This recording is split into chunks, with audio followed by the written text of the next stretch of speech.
Uncle Ben has always been a core part of Spider-Man's story, the figure whose death shaped Peter Parker into the hero he became. In the comics and earlier films, Ben's words about responsibility echo through every choice Peter makes.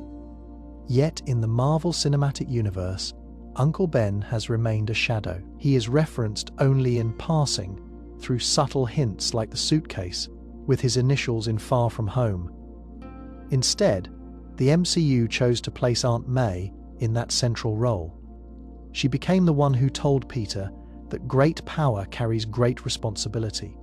Her death in No Way Home cemented her as the guiding voice in this version of Spider-Man's life. But what if Uncle Ben actually exists in the MCU? And the reason he is absent is tied to Doctor Strange's memory erasure spell at the end of No Way Home. Strange's spell was designed to erase the memory of Peter Parker from everyone who knew him. The world remembers Spider-Man, but Peter Parker has been cut from their lives. If Uncle Ben was alive before this point, or even if his legacy still lived on through Peter, that spell may have buried his presence entirely. Imagine Peter visiting Ben's grave and finding it gone. Or worse, seeing a blank headstone. The memory of his uncle would not only vanish from people's minds, it might also be written out of history itself. That absence would explain why no one, not even Peter, mentions him. The tragedy would run deeper than death. It would be as if Uncle Ben never existed. This fits the emotional tone of the MCU. The films have leaned into Peter's isolation, stripping away the support structures that grounded him. First, Tony Stark's mentorship ended with his death. Then Aunt May's loss left Peter alone. Finally, Strange's spell severed him from MJ and Ned. If Uncle Ben was once part of Peter's story, his removal from memory completes the pattern. It ensures Peter has no one left to turn to, forcing him into the lonely street. Level hero the character was always meant to become. The idea of Strange's spell erasing Ben also ties into how magic works in the MCU.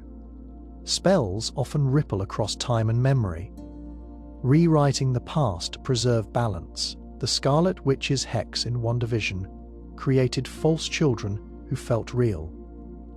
Loki's encounter with the Time Variance Authority revealed how entire timelines can be pruned and rewritten. Strange's spell might have erased Ben so cleanly that no one would ever question his absence. To the world, Aunt May have always been the sole parent figure. Consider how this could play out in future stories. If the spell were to break, memories of Uncle Ben might return. MJ and Ned could remember Peter, but more importantly, Peter himself could be hit with the weight of forgotten grief. Imagine him waking one morning with a rush of memory, Ben's voice, Ben's death, and the missing years of mourning. The emotional toll would be staggering.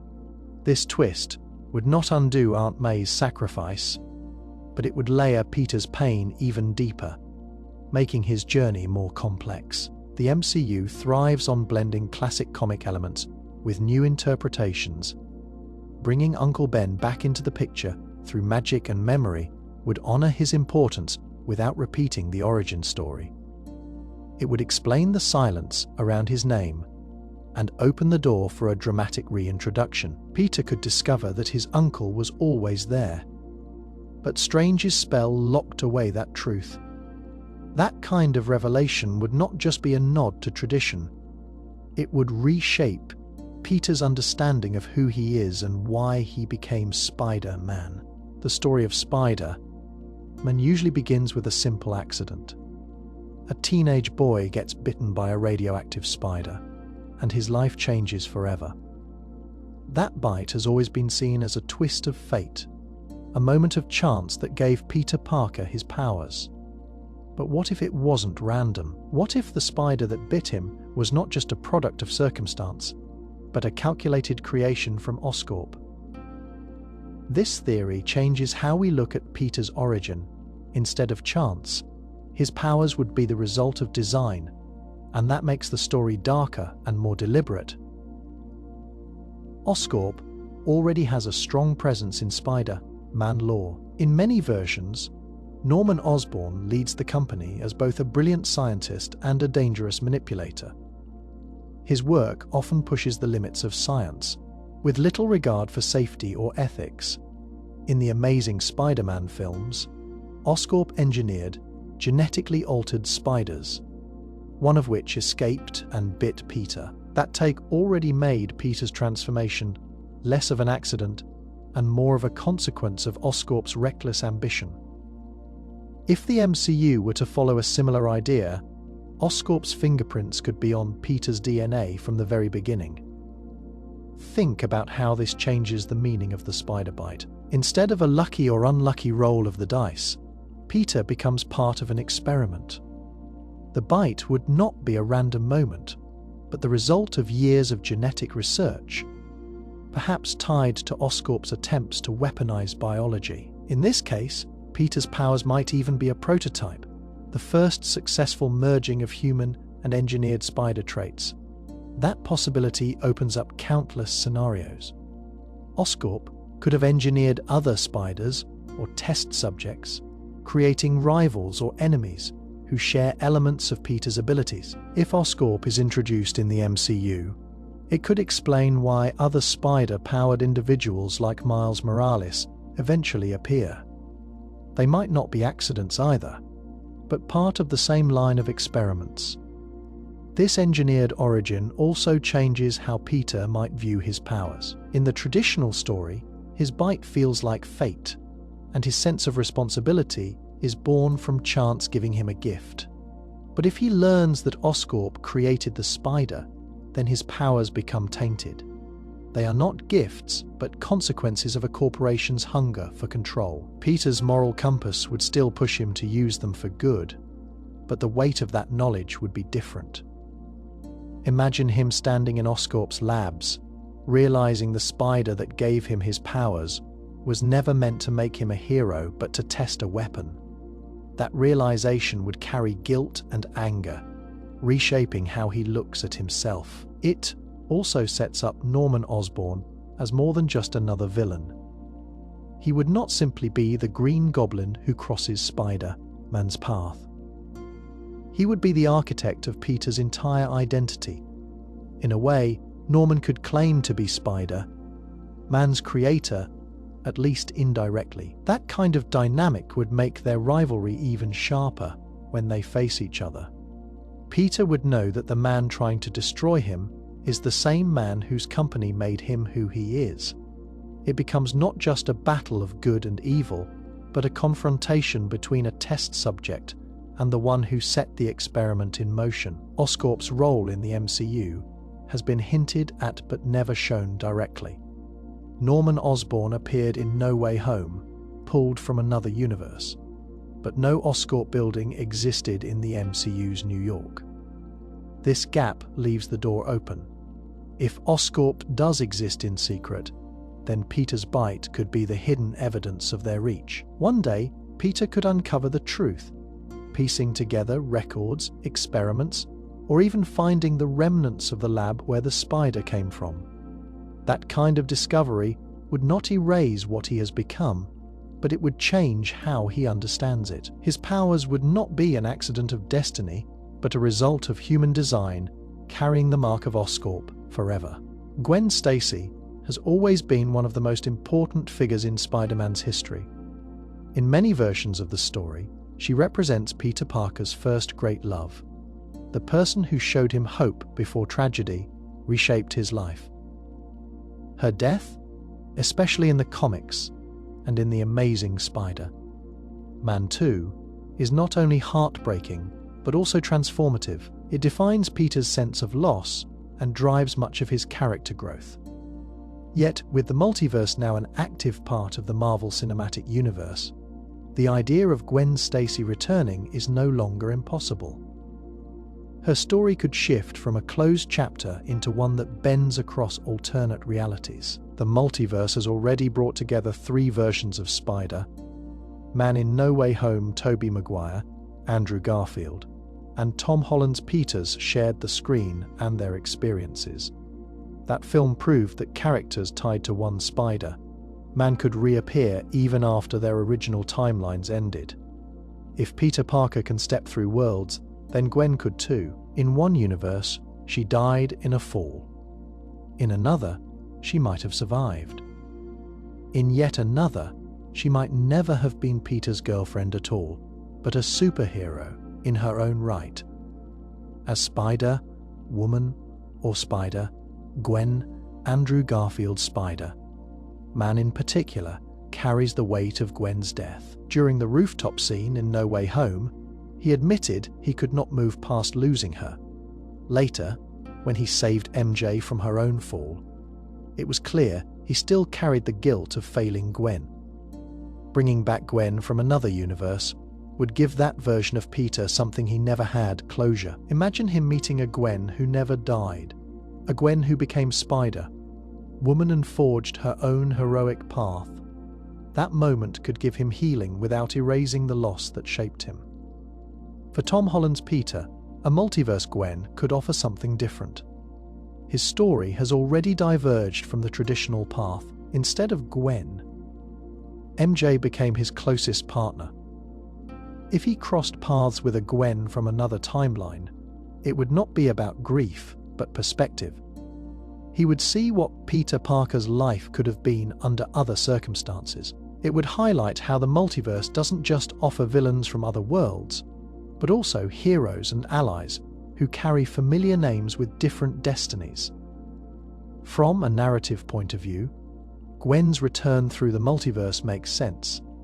The concept of variance is now established. Loki showed how a single person can exist in countless forms, some wildly different, some nearly identical. A Gwen from another universe does not undo the tragedy of her death in Andrew's world, but it does show that her story is bigger than one timeline. She could step into the MCU not as a replacement, but as a new character shaped by her own world's trials. The audience already knows her importance. Her return would deepen Spider-Man's story while keeping true to the idea that the multiverse holds endless possibilities. Spider-Man's web fluid has always been one of the most fascinating parts of his story. Unlike his powers, which come from the spider bite, the webbing is something he creates himself. In most versions, Peter Parker designs and refines the formula in his own lab, showing not only his intelligence, but also his constant drive to improve. The idea that this formula is not fixed but changes and adapts over time makes sense. It reflects Peter's scientific mind, but it also raises the possibility that the web fluid is more than a tool. It could be something close to alive, responding to Peter's needs and evolving as he does. In the comics, Peter has changed his web formula many times. Early versions dissolved after an hour to prevent criminals from being trapped forever. Later, he experimented with impact webbing, taser webs, acid, resistant strands, and even ice-based variants.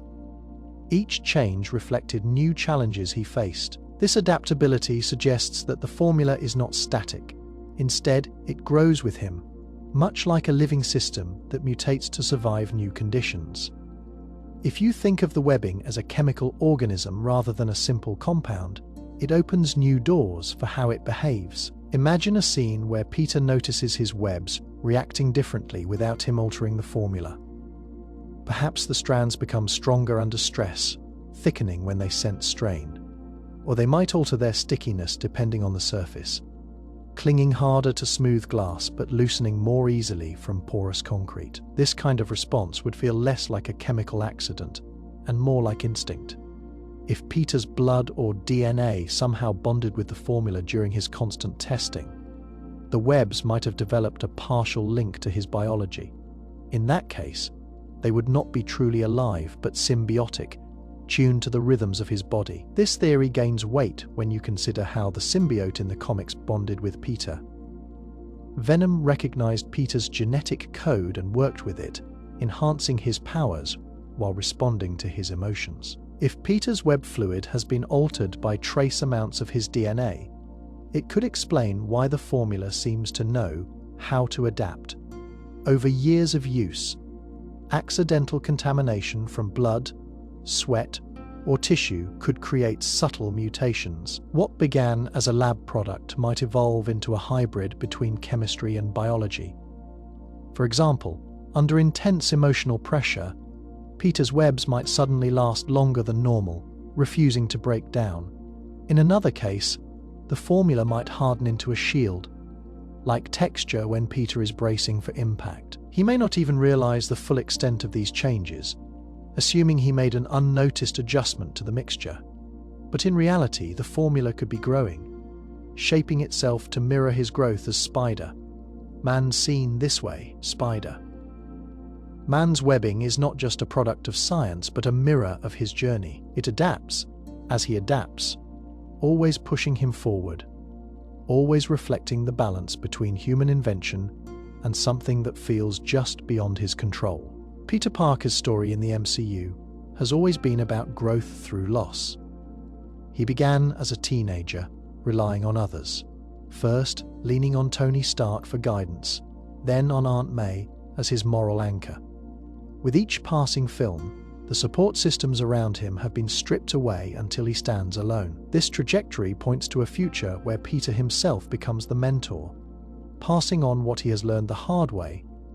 That path naturally leads to Miles Morales, the other Spider-Man who has already captured the imagination of fans. The MCU has only hinted at his presence so far, but his eventual arrival feels inevitable, and Peter will be the one to guide him.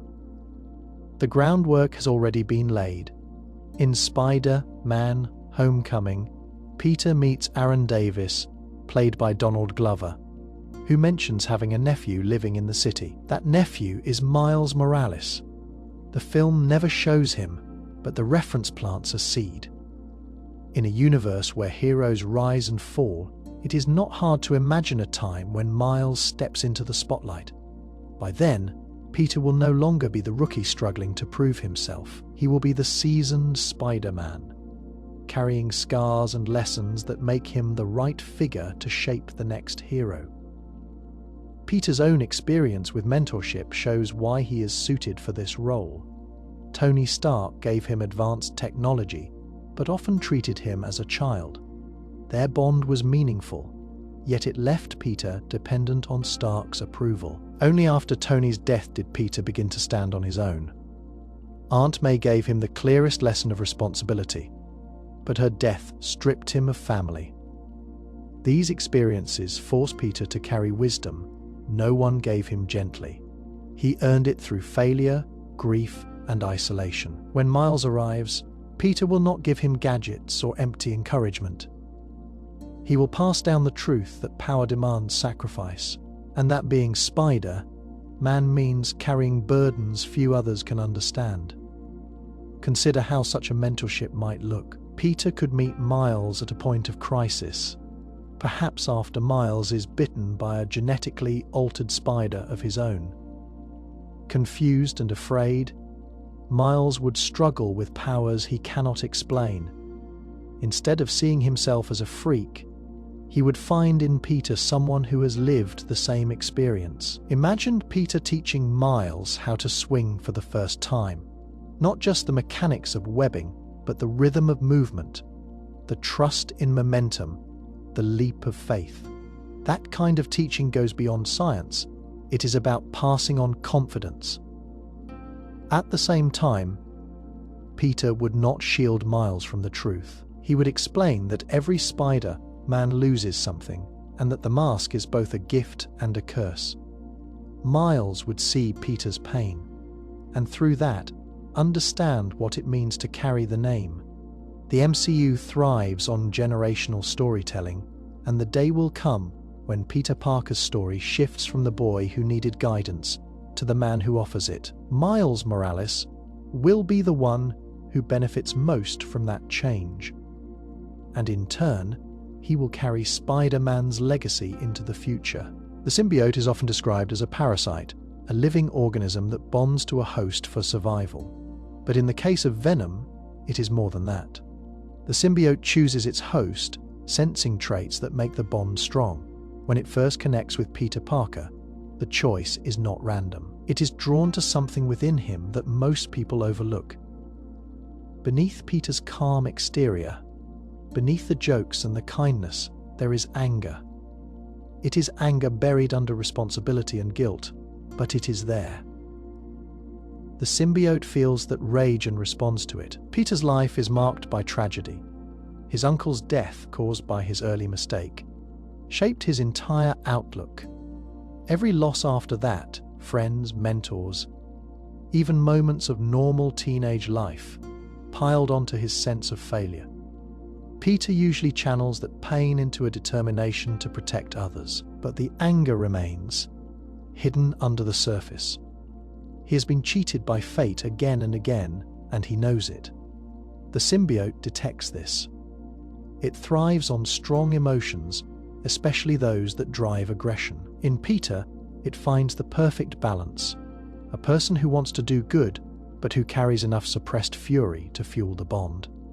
The black suit in the comics and films illustrates this clearly. When Peter wears it, he grows stronger, faster, more confident. But that confidence turns into arrogance. He lashes out harder against criminals, holding punches less carefully. His quips vanish, replaced by silence or cold efficiency. The symbiote amplifies what is already there. It does not create anger in Peter, but it pulls it forward. Imagine him stalking an alleyway at night, moving more like a predator than a hero. That shift shows the rage the symbiote brings to the surface. It is a side of Peter that he usually suppresses, but the organism makes it visible. Other hosts like Eddie Brock reveal the same pattern. Eddie's bitterness and resentment toward Peter make him a natural fit for the symbiote after it leaves its first host. But the bond with Peter is special. Peter is not fueled by jealousy or hate in his daily life.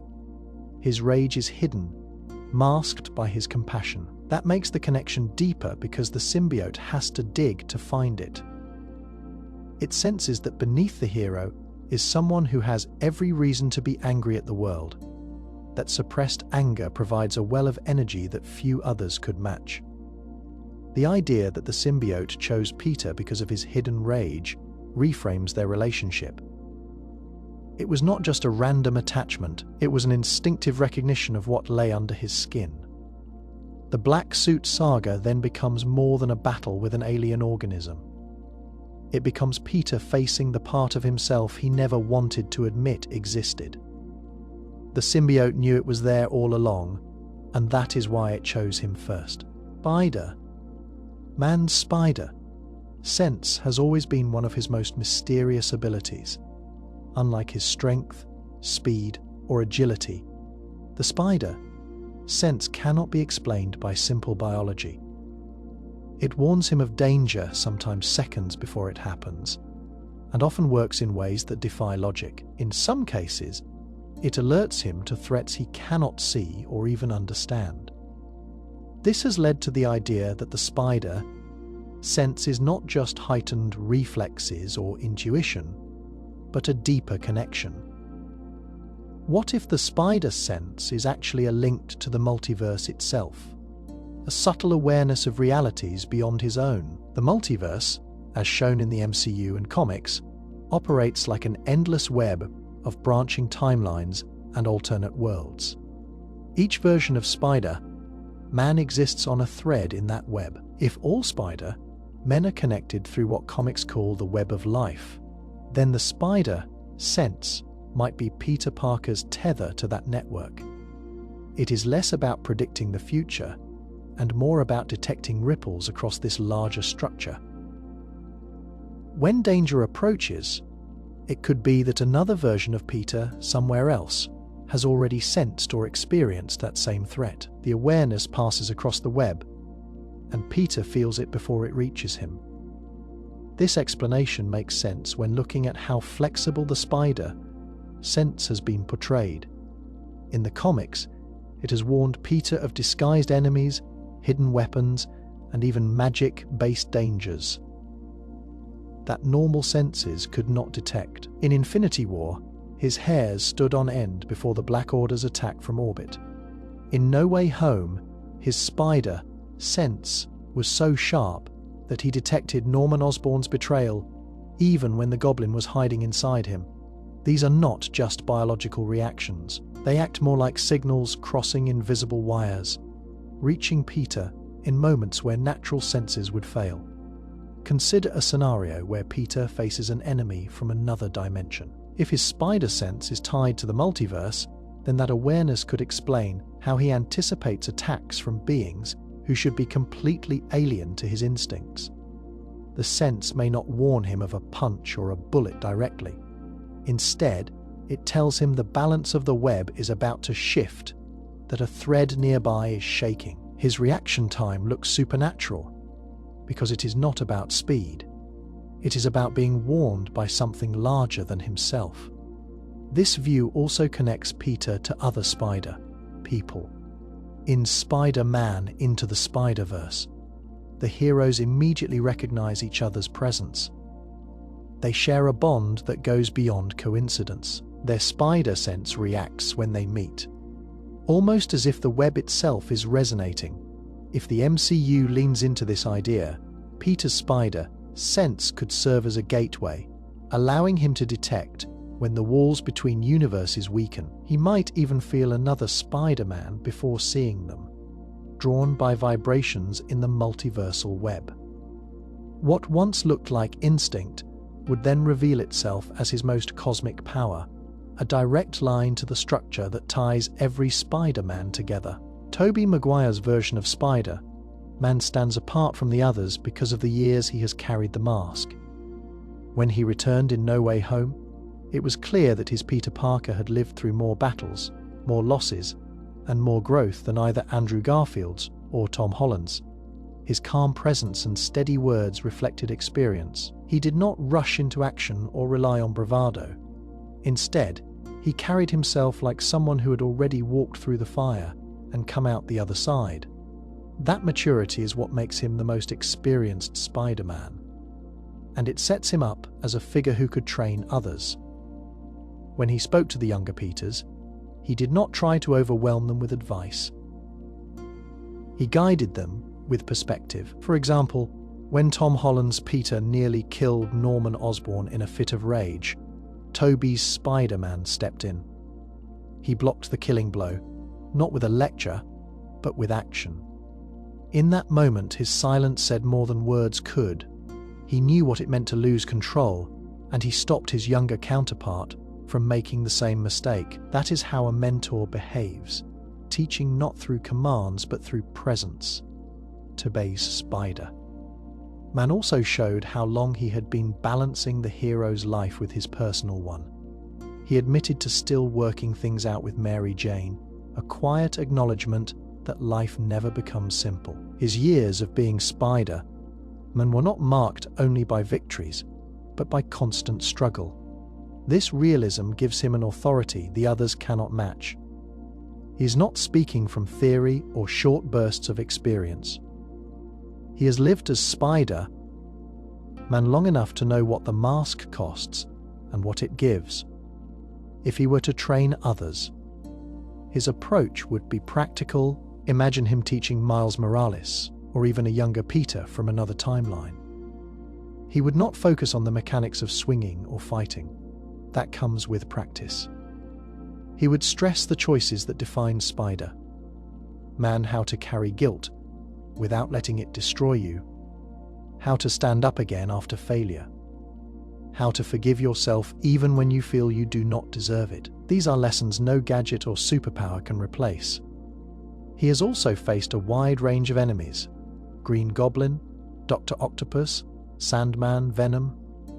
Each battle taught him something different about strength, sacrifice, and temptation. His experience with Dr. Octopus, for example, showed him the importance of empathy, even for those consumed by their darker sides. That balance of compassion and strength is something he could pass on.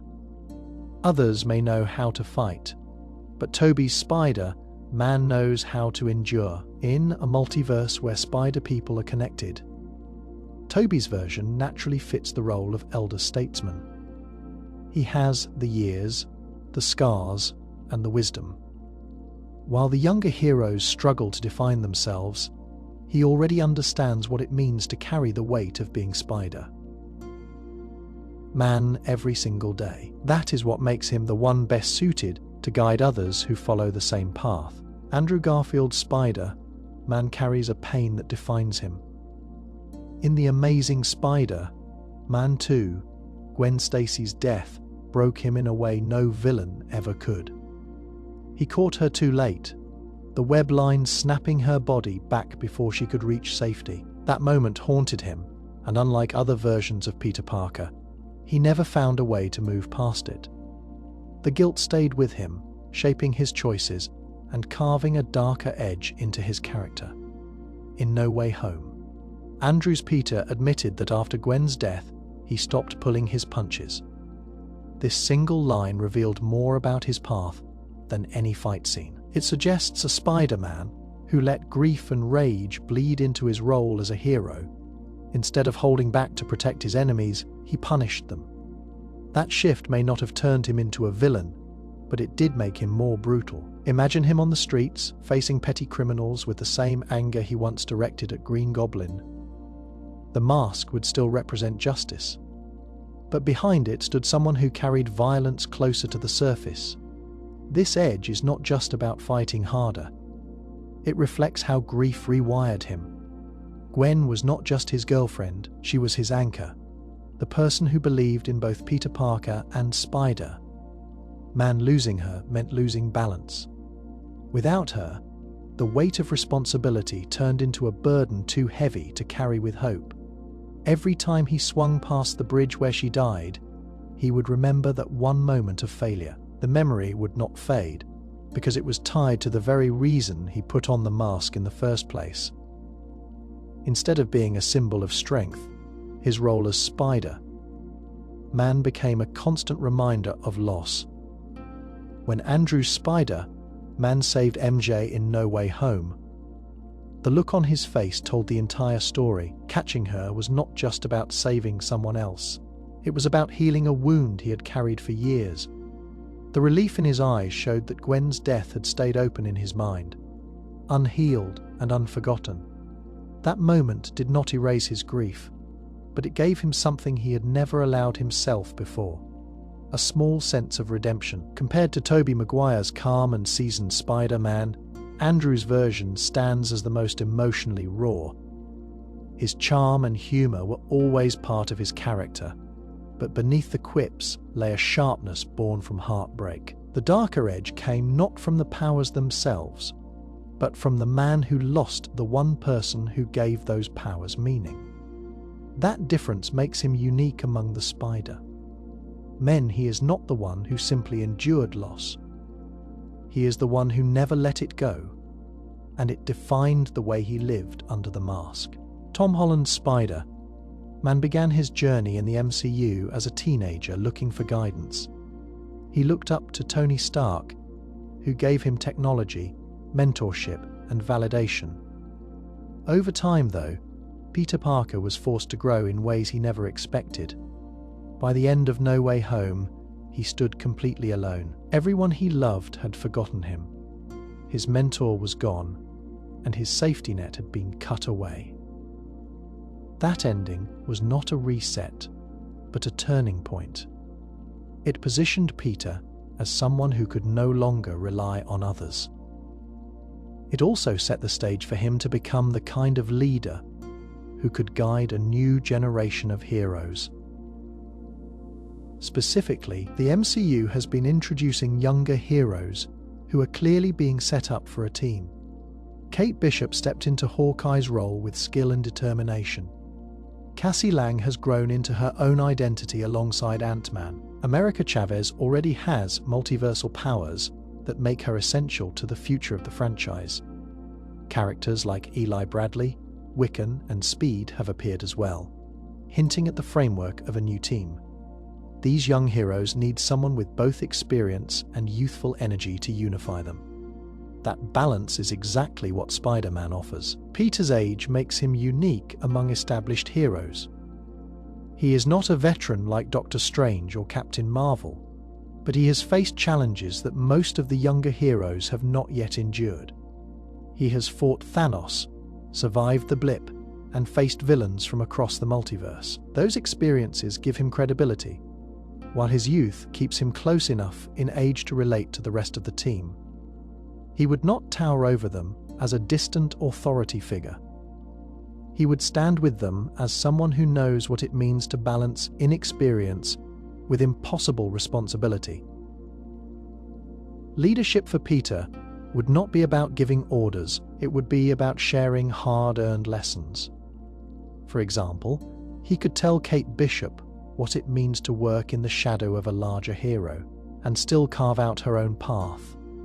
Since he lived under Iron Man's shadow for years, he could help Cassie Lang understand that being a hero means carrying the risk of losing family, something he has felt many times. With America Chavez, he could offer empathy for the feeling of being thrown into situations far bigger than yourself.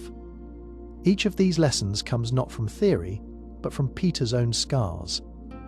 The ending of No Way Home set him up to lead because it forced him into adulthood. He stitched his own suit, took on crime alone, and embraced his role without recognition or help. That independence mirrors the kind of responsibility that leadership demands.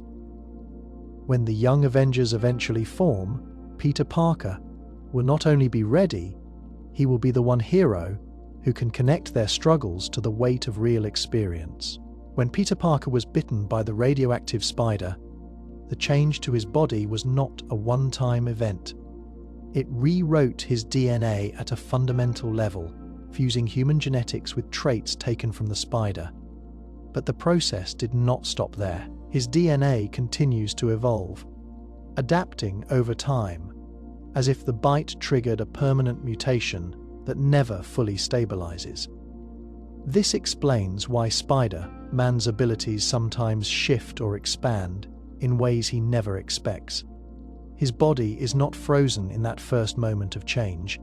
It is still rewriting itself. In the comics, there are many examples of Peter's powers evolving. At times, his spider sense sharpens to levels beyond what it had been before, warning him not only of immediate danger, but also of more complex threats. In other storylines, his strength and endurance increase beyond their original limits, as though his body has adjusted to new levels of demand. There are even moments where his powers shift dramatically, like when he developed organic webbing during the Spider-Man, the other storyline. These changes suggest his DNA is not static but dynamic, always working to refine or expand what the bite began. If you think about it in biological terms, evolution makes sense. The bite introduced unstable energy into his cells, creating mutations that gave him new abilities. But cells replicate, and with each replication, mutations can carry forward, adapt, or even produce new results. His DNA might constantly scan for weaknesses and adjust to overcome them.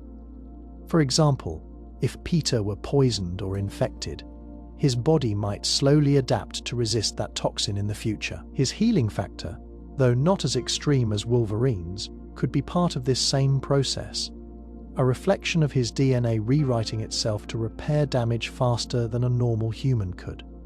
Consider how this could work in a story. Imagine Peter injured by a new villain, with an ability he cannot counter.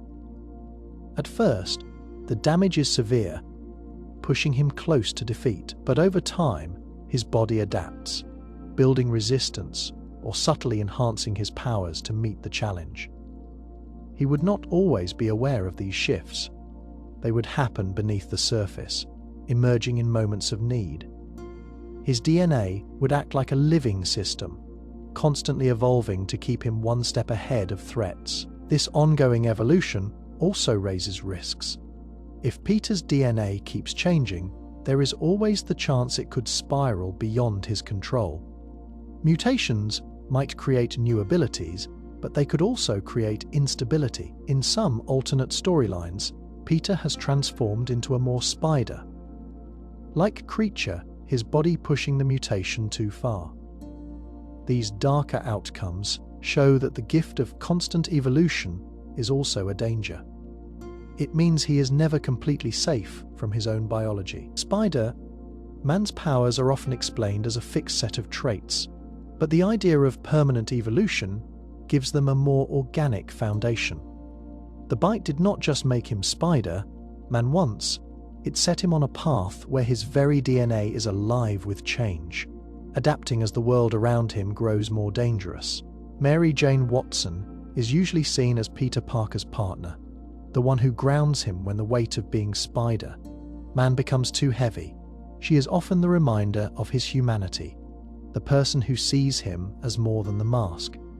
But in some timelines and alternate universes, Mary Jane does not stay on the sidelines. Instead, she becomes Spider-Woman, taking on powers similar to Peter's and stepping into the role of a hero herself. This shift changes not only her story, but also Peter's, because it transforms their bond into something built on shared responsibility rather than separation. In several comic arcs and alternate stories, the bite that gave Peter his powers either never happens to him or happens differently. In those timelines, Mary Jane is the one bitten by the spider. She gains the wall, crawling, the strength, and the agility that define Spider-Man. In other cases, Peter still exists as Spider-Man, but Mary Jane receives powers through different means, sometimes by accident, sometimes by design. This creates a dynamic where both of them carry the same burden. Instead of Peter protecting her from danger, they fight side by side. Consider how this would change the balance of their relationship. Mary Jane has always been written as strong-willed, independent, and willing to face danger, even without powers. Giving her abilities only enhances traits she already possesses. Imagine her swinging alongside Peter, trading quips mid-battle, or stepping in when he is overwhelmed. Her perspective as Spider-Woman would be different from Peter's, though Peter often blames himself for every mistake, carrying guilt as a constant shadow. Mary Jane, with her confidence and resilience, might bring a different energy to the role. She could remind him that being a hero does not always mean living in regret, that the mask can also be a way of embracing life.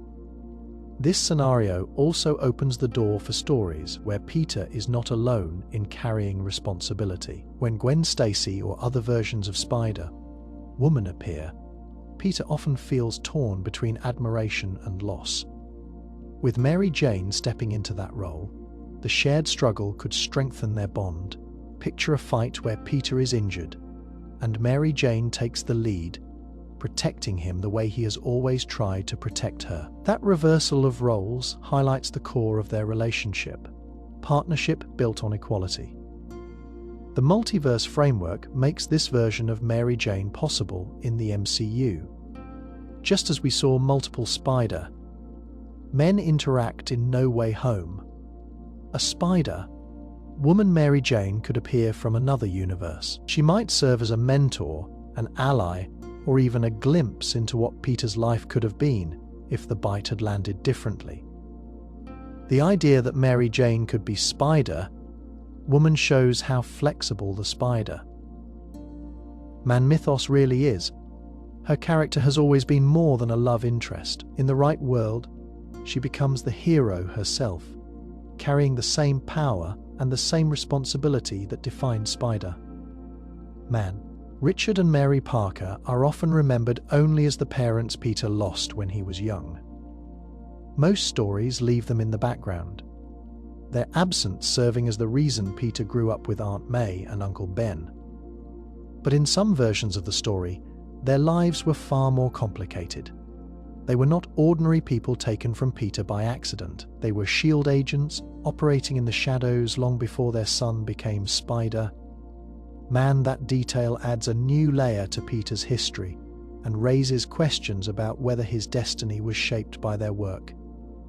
In the comics, Richard and Mary Parker worked as intelligence agents during the Cold War. They infiltrated dangerous organizations, including ones tied to Hydra and other threats. Their missions often put them in contact with advanced science and covert technology, If this backstory is applied to the MCU, it connects Peter directly to the larger world of espionage and global conflict. It means his parents were already part of the same network that gave rise to figures like Nick Fury, Black Widow, and Captain America. Peter's existence as Spider-Man would then stand on a hidden foundation of secrets that even he does not know. Imagine the impact of Peter discovering this truth. For most of his life, he believed his parents died in a plane crash or another tragic but ordinary event. If he learnt they were S.H.I.E.L.D. agents killed in the line of duty, the meaning of their loss changes. It was not random chance that took them away. It was the same kind of dangerous fight that Peter himself would later join as Spider-Man. Their absence becomes less about tragedy and more about legacy.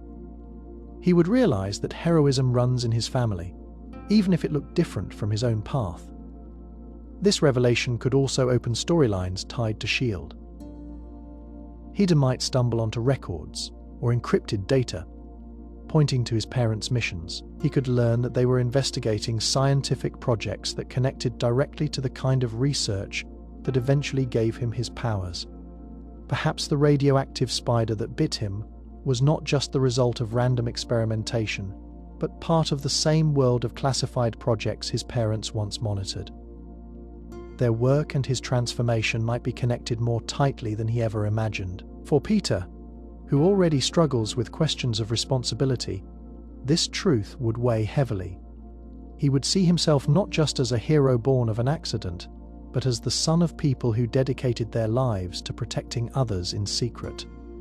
The knowledge would not erase his losses, but it would give him a clearer picture of where he comes from. It would mean his life as Spider-Man is not just about a bite in a lab, but about carrying forward the fight his parents began.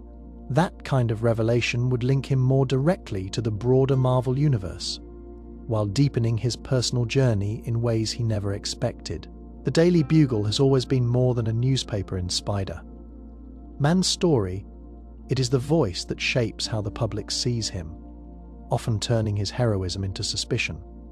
J. Jonah Jameson, whether in print, on television, or on streaming news, sets the tone by calling Spider-Man a menace. But what if the Bugle is more than just a media outlet in each universe? What if it is one of the few institutions aware of the multiverse Spider-Man? This idea reframes the Bugle, not only as Peter Parker's biggest critic, but also as one of the only organizations piecing together the truth about alternate versions of Spider-Man. In the MCU, Jameson appears as a conspiracy-driven figure, running a broadcast that resembles modern internet punditry more than old-school journalism. His obsession with Spider-Man leads him to dig into anything tied to Peter Parker. If a multiverse exists and evidence of other Spider-Men surfaces, Jameson is the type of figure who would track those stories. He thrives on controversy, and the existence of multiple Spider-Men across realities would be the biggest scandal of all. Even if the public doubts him, the Bugle would archive fragments of evidence, sightings, shaky footage, and unexplained reports of Spider-Men in places they should not be across different universes.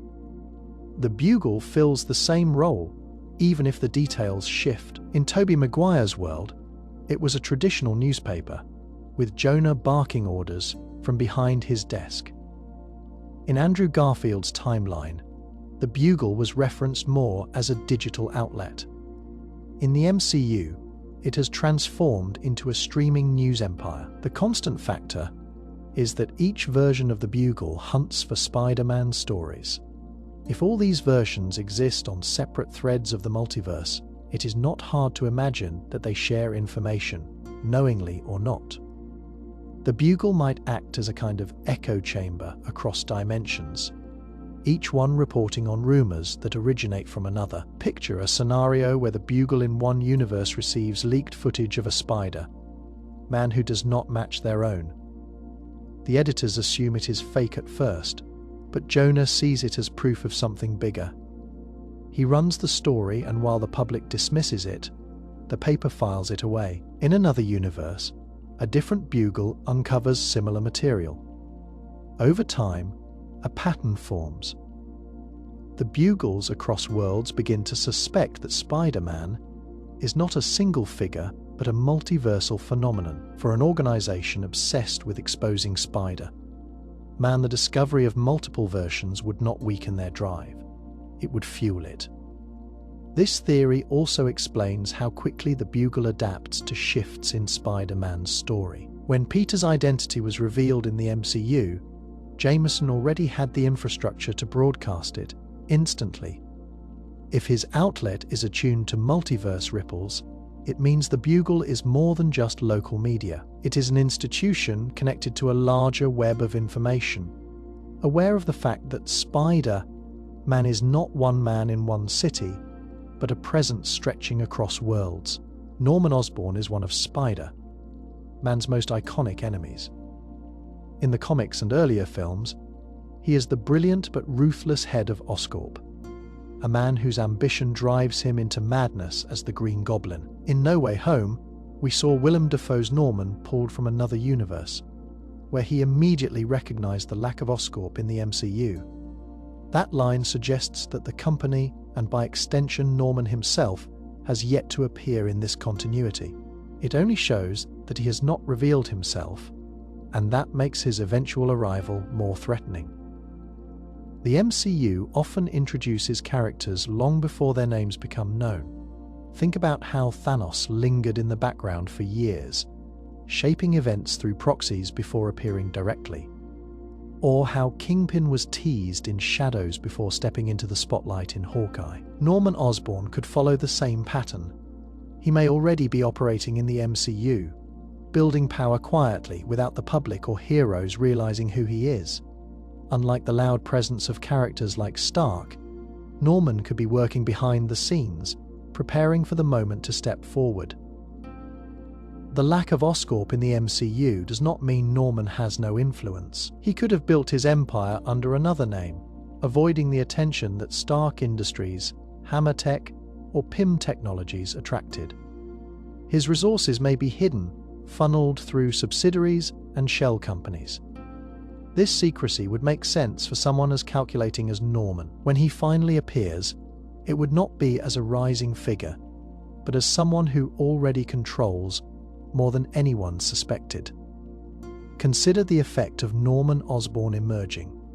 Now, in a world already fractured after the blip and the rise of multiversal threats, governments are struggling with superhuman activity, and public opinion of heroes is unstable after the Sokovia Accords.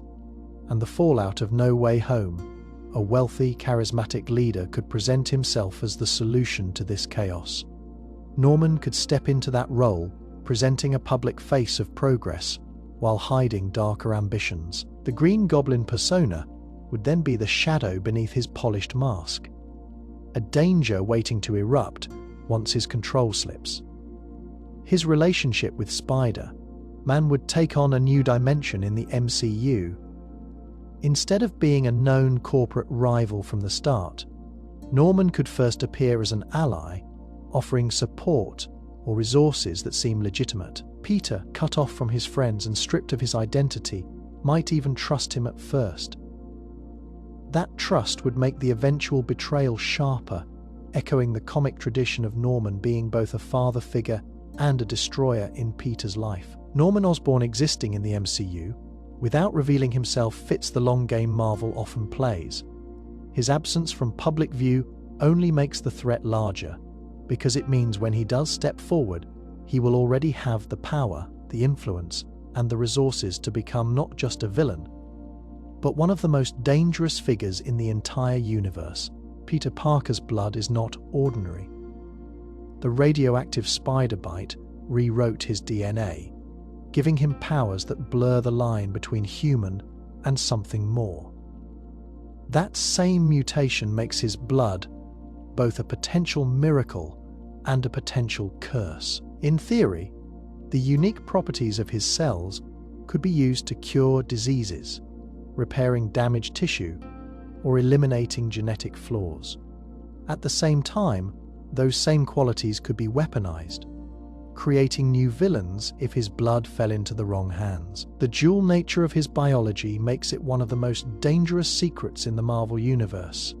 In The Amazing Spider-Man 2, this idea was explored when Oscorp became interested in Peter's blood.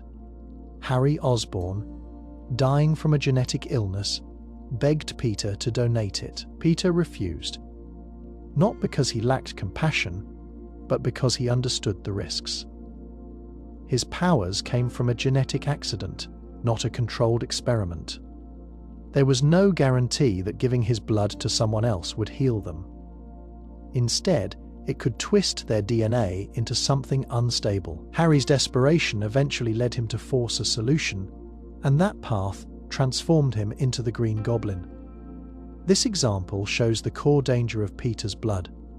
It holds promise, but it also carries the potential to corrupt. If scientists in the MCU discovered Peter's genetic makeup, they might see it as the foundation of a new medical revolution. His healing ability and resistance to toxins suggest that his cells adapt to damage faster than normal. With the right research, those traits could be transferred to others. Imagine curing cancer by rewriting cells with Peter's DNA, or preventing genetic diseases before birth. On the surface, it would look like a miracle. But as with most shortcuts in Marvel's world, the outcome would not be simple. Each person's body might react differently. One patient might heal, another might mutate, and a third might gain powers beyond their control. This possibility also explains why villains and corporations would hunt Peter if they knew the truth. For them, his blood is not only a scientific resource, but a weapon. Super soldier programs in the MCU have already shown how governments and private groups chase enhanced genetics. Captain America's serum created a hero, but every attempt to copy it produced unstable results. Peter's DNA would be seen as the next step, another chance to mass produce power. The difference is that, unlike the serum, Peter's biology was never designed to be replicated. Any attempt to do so could create unstable beings, more monstrous than heroic. For Peter himself, this knowledge is a burden. He knows that what runs in his veins could change the world, but he also knows the risk. Every drop of blood becomes a secret he must guard, because while it could save lives, it could just as easily create the next threat he will be forced to stop. That duality makes his biology not only part of his identity, but also one of the greatest dangers in his story. The Black Suit saga is one of the most important chapters in Spider-Man's history, and the MCU has already set the stage for it to unfold. At the end of Venom, Let There Be Carnage, the post-credit scene showed a piece of the symbiote left behind in the MCU after Eddie Brock was pulled back into his own universe. That single detail is enough to start the story. It means the alien organism that once bonded with Spider-Man in the comics now has a path into this version of Peter Parker's life. The saga is not just about a new costume, it is about the bond between Peter and the symbiote, and the way it forces him to face the parts of himself he tries to hide. In the comics, the black suit began as a gift. It made Peter stronger, faster, and more efficient. The suit could generate its own webbing and respond to his thoughts instantly, almost as if it anticipated his movements. At first, Peter saw it as an upgrade, a tool that made him a better hero. The danger only became clear later, when he realized the symbiote was alive and feeding off his darker impulses. It amplified his aggression and suppressed his restraint. This turn shifted Spider-Man from a hero who held back to one who struck harder, punishing criminals with little mercy. The suit gave him power, but at the cost of his humanity. The MCU's Peter is at a perfect point in his journey for this arc to happen. After the events of No Way Home, he is alone, stripped of friends and recognition. His new handmade suit marks a return to basics, but it also reflects his isolation. This is exactly when the symbiote could enter his story. The promise of power without cost would be tempting for someone who has lost everything. Imagine him realizing that with the black suit, he no longer has to struggle to balance his double life. He could fight longer, harder, and smarter. For a time, it would feel like the answer to all his problems. But the Black Suit saga is not about it is about the corruption that follows. Peter's anger, grief, and loneliness would feed the bond with the symbiote. His fights would become harsher. Criminals might end up hospitalized instead of webbed to a lamppost. The line between justice and vengeance would blur. When Peter finally understands what the suit is doing to him, tearing himself free from it would not just be a physical struggle. It would be an emotional battle against the rage and grief he has carried for years. The symbiote's presence also lays the groundwork for Venom's true arrival in the MCU. Once rejected by Peter, the symbiote will search for a new host, one who embraces its nature instead of resisting it. That step completes the cycle, turning the Black Suit saga into the beginning of one of Spider-Man's most enduring rivalries. The small piece of alien matter already left behind guarantees that this chapter is not far away. The only question is how far Peter will fall before he pulls himself free. Miles Morales is already part of the MCU, though the films have not shown him yet. His existence was quietly confirmed in Spider-Man: Homecoming, when Peter confronted Aaron Davis, played by Donald Glover. In that scene, Aaron mentioned having a nephew who lives in the city. That nephew is Miles. The film never says his name directly, but the reference is clear enough for anyone familiar with the comics. Marvel placed the detail there deliberately, planting a seed for the future. It means Miles is not a character waiting to be introduced. He is already living somewhere in New York, unseen but present. The decision to keep Miles off. At the time of Homecoming, Tom Holland's Spider-Man was still being established. The focus needed to stay on Peter Parker's journey, his mistakes, and his growth. Bringing in another Spider-Man too early would have divided that story. Instead, Marvel chose to acknowledge Miles without making him part of the main plot. This approach keeps him in reserve, ready to step forward when the time is right. If Miles already exists in this universe, it raises questions about his age and circumstances. In the comics, Miles is younger than Peter, usually around 13 to 15, when he gains his powers. If that holds true in the MCU, then during the events of Homecoming and No Way Home, he may have still been a child, living a normal life. That gives Marvel flexibility. By the time Peter matures into an experienced hero, Miles will be at the right age to take on the mantle of Spider-Man. The two characters can then share the screen in a way that feels natural, with Peter acting as a mentor figure rather than a rival.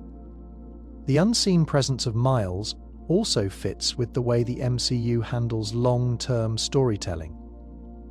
Characters are often hinted at years before they appear.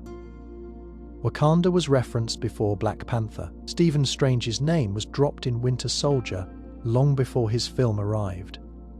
In the same way, Aaron Davis's casual mention of his nephew confirms that Miles is out there, waiting for his story to begin. A scenario that brings Miles into the spotlight could start with Peter at his lowest. After the events of No Way Home, Peter is cut off from everyone he loves. He has no support system and no recognition. This sets the stage for him to encounter Miles, a younger hero just discovering his powers. The two could meet in a moment of crisis, with Peter recognizing himself in Miles's uncertainty. That recognition would push Peter into the role of mentor, guiding Miles the way no one guided him. The fact that Miles already exists in the MCU means his introduction will not feel forced. His world has been quietly growing alongside Peter's. The films have simply chosen not to show it yet. When the time comes, the story will not have to explain who he is or where he came from. The groundwork is already there. waiting for him to step into the spotlight. In Spider-Man No Way Home, Peter Parker's mask plays a larger role than just covering his face. It represents the line between Peter and Spider-Man, the fragile boundary that allows him to live in both worlds. When the mask is broken during the film, it is more than just damage from a fight. It symbolizes the destruction of his identity, the death of Peter Parker as the world once knew him. The moment signals that his life will never return to the balance he tried to protect. Throughout the MCU, Peter struggled to keep his secret identity intact. In Homecoming, the fear of Aunt May or his classmates discovering the truth drove much of his anxiety. In Far From Home, the stakes grew when Mysterio revealed Peter Parker to the entire world. The mask no longer protected him, and his two lives collided. No Way Home begins with Peter dealing with the fallout of that exposure, hunted by the press and hounded by the public. The mask had lost its purpose as a shield, and the cracks in his double life had already started forming before it literally shattered. The breaking of the mask also reflects the personal losses Peter endures. Aunt May's death marks the moment where he crosses a threshold he cannot return from.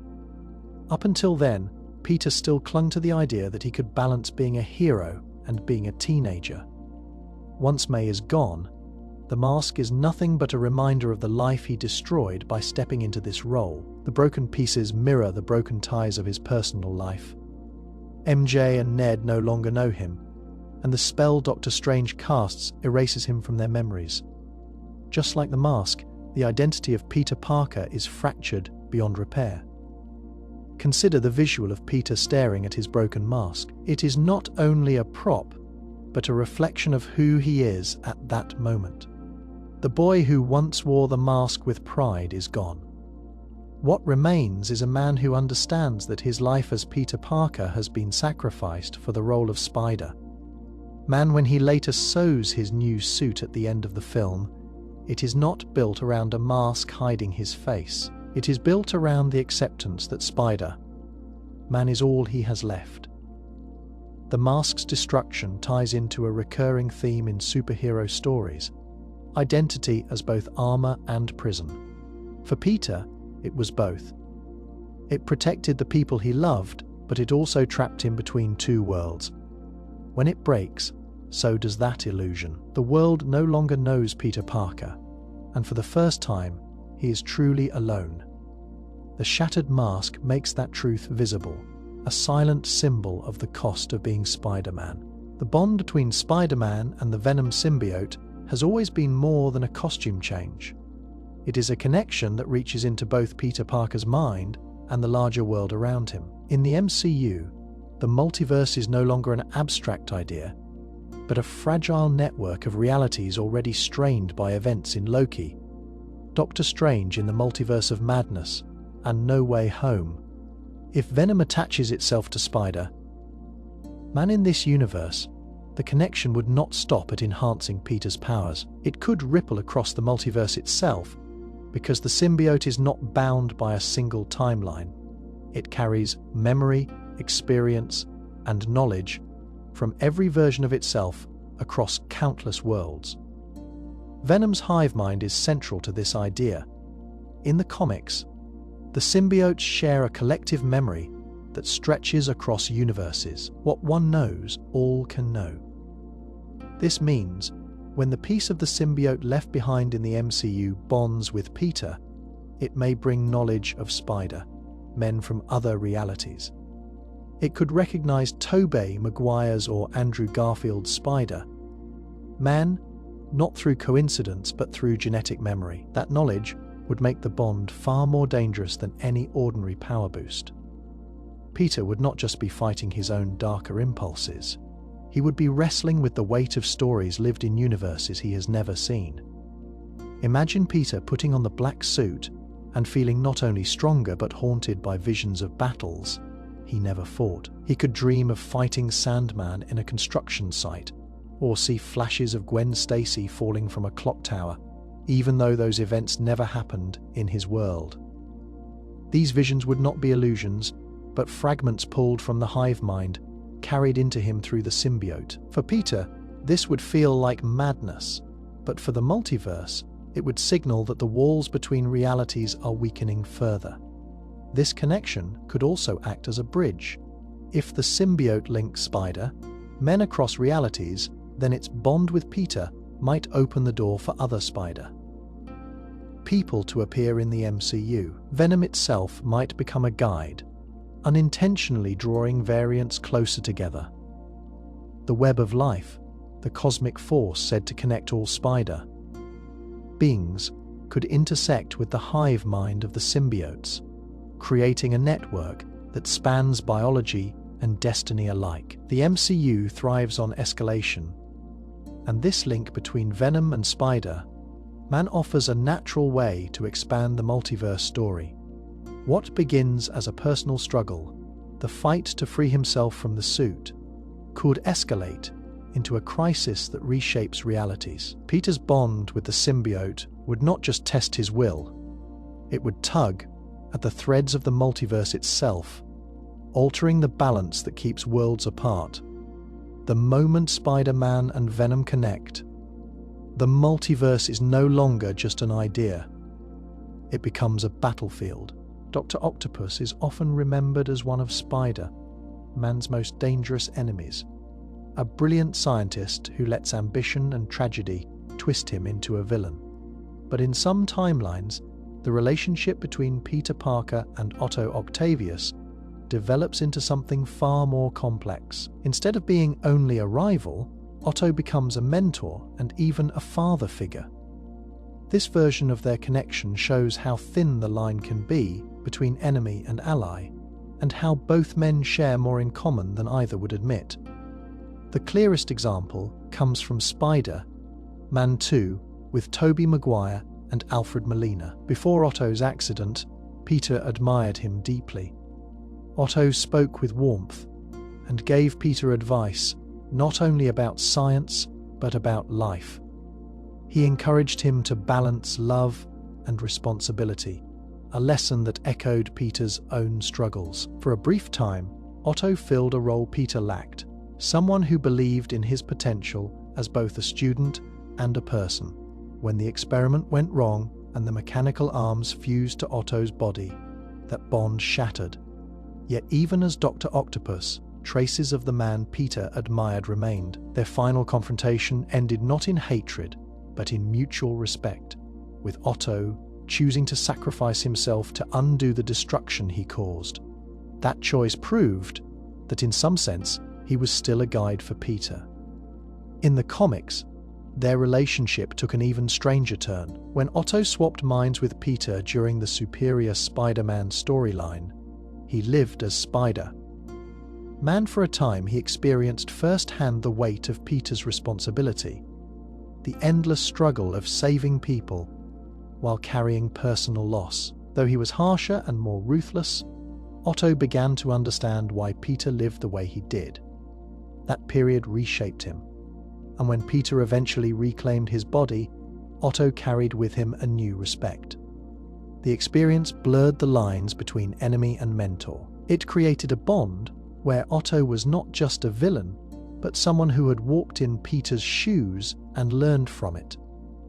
This dynamic works because Otto represents a version of what Peter could become if his brilliance were consumed by pride instead of responsibility. Both are gifted scientists, both are shaped by tragedy, and both struggle with the demands placed on them. Where Peter pulls himself back from selfishness, Otto often falls into it. Yet this reflection makes Otto a compelling father figure. He does not guide Peter in the way Uncle Ben or Aunt May did through moral clarity. Instead, he teaches through failure, showing Peter what paths to avoid. Imagine a timeline where Otto survives and chooses to mentor Peter fully. Their bond would not erase their conflicts, but it would ground Peter in a relationship with someone who understands both his science and his struggles. That version of Dr. Octopus would not just be an enemy to overcome. He would be a flawed but meaningful presence, someone who shaped Spider man not through destruction, but through guidance. Spider-Man's webs have always been rooted in science. In most versions of the story, Peter Parker created his own formula, designing web shooters that allow him to swing across the city, trap enemies, and build tools on the fly. But the Marvel Universe is not limited to science. Magic and mysticism play just as large a role, with Doctor Strange, Wong, and countless others drawing power from forces beyond physics. If Peter's webs were ever touched by magic, their potential could expand in ways that even his genius could not anticipate. Mystically enhanced webs could push Spider-Man into new territory, blending his scientific mind with the deeper forces of the Marvel world. In the comics, Peter has occasionally crossed into mystical territory through the concept of the spider totem. This idea suggests that his powers are not only the result of a spider bite, but also connected to a larger mystical web that ties together every person across the multiverse. If that force exists in the MCU, it would not be far-fetched to imagine his webs being influenced by it. They could become conduits for energy, not just sticky strands of chemistry. Instead of dissolving after an hour, a mystically enhanced web could last indefinitely, holding its structure against time and even elemental damage. Jean's scenario could involve Doctor Strange assisting Peter after a major battle leaves him injured, and his web shooters destroyed. Strange might weave spells into a temporary set of webbing, showing Peter how mystical energy could bind and stretch, like his synthetic formula. This would give Peter a taste of what mystic webs can do. Imagine him casting a line that not only attaches to a building, but also anchors itself across dimensions, allowing him to swing through unstable portals without losing his grip. The webs could even serve as restraints strong enough to hold magical or cosmic threats, something his normal formula might fail against. Mystic webs could also respond to Peter's intentions in ways his mechanical shooters cannot. If they were tied to the same instinct that fuels his spider sense, they might act on their own in moments of danger, snapping out to block an attack before he has time to react. They could glow with energy, serving as both weapon and shield. Instead of needing cartridges, these webs might draw from Peter's own life force, forcing him to balance their use carefully. The idea also ties into the multiverse. If all spider people are connected through the web of life and destiny, then Peter's webs could one day manifest as literal threads of that mystical structure. In that case, every strand he casts would not just be a line of fluid, but part of the cosmic design that holds realities together. Swinging across New York would still look the same, but the truth beneath it would carry a much greater weight. His webs would no longer be only an invention. They would become a reflection of something deeper, blending the science he built with the mysticism he was always destined to inherit. Aunt May has always been written as the person who grounds Peter Parker, the family he has left after the loss of his parents and Uncle Ben. Most stories show her as someone who worries about Peter, scolding him for being late or bruised, but never connecting those concerns directly to his life as Spider-Man. Yet, there is a strong case to be made that May always knew the truth, even if she never said it out loud. Her silence was not ignorance, but protection. She chose to let Peter carry the mask without forcing him to explain it. In the comics, there are many moments where May's behavior suggests she understands more than she admits. She notices Peter sneaking out, she sees the exhaustion in his eyes, and she worries about the injuries he cannot fully explain. Any ordinary guardian might press harder, but May rarely does. Instead, she offers care and support in subtle ways, letting him recover without asking for details. This restraint makes sense if she already knows the truth. She recognizes that Peter is trying to shield her from the burden, and in return, she shields him from the guilt of making her worry even more. The Feiyu leaned closer to this interpretation. In Spider-Man Homecoming, May's reaction to seeing Peter in the Spider-Man suit was not anger but acceptance. By Far From Home, and No Way Home, she was fully aware and even supportive, treating his role as a responsibility he could not walk away from. But if you look at earlier films and other timelines, the same thread exists. Imagine May watching the news of Spider-Man swinging across the city while Peter comes home with fresh cuts on his face. She would not need a confession to put the pieces together. She would only need to decide whether speaking the truth would help or harm him. This silent awareness also explains why May is often written as wiser than Peter realizes. She gives advice that lines up perfectly with his struggles as Spider-Man, even when she should not know what he is going through. In some stories, she reminds him of compassion, of not letting anger control him, or of carrying responsibility with dignity. These words strike him deeply because they reflect his life behind the mask. May's ability to say the right thing at the right time suggests she has been watching closely and choosing her words with care, even if she never reveals her knowledge outright. Consider a moment where May tends to Peter after a fight. She sees the bruises and the torn clothes, but instead of asking questions, she simply tells him she trusts him to do what is right. That kind of quiet understanding is not born from ignorance. It is born from love and recognition. She may not admit the truth because naming it would add weight to an already heavy burden. In her silence, she gives Peter room to be both her nephew and Spider-Man, letting him choose when to share the truth while making it clear she has always known. Ned Leeds has been one of the most loyal and light-hearted figures in Tom Holland's Spider-Man story. From the moment he discovered Peter's secret, he embraced the role of the guy in the chair, helping his best friend with enthusiasm and support. Yet in the comics, Ned Leeds has a very different future. He becomes the Hobgoblin, a villain who mirrors many of the traits that define the Green Goblin. If the MCU decides to follow even part of that path, Ned's cheerful presence could eventually take a darker turn, transforming him into an unexpected threat. In Marvel's comics, Ned was not always in control of his transformation. At times he was manipulated or brainwashed, forced into the Hobgoblin persona by others.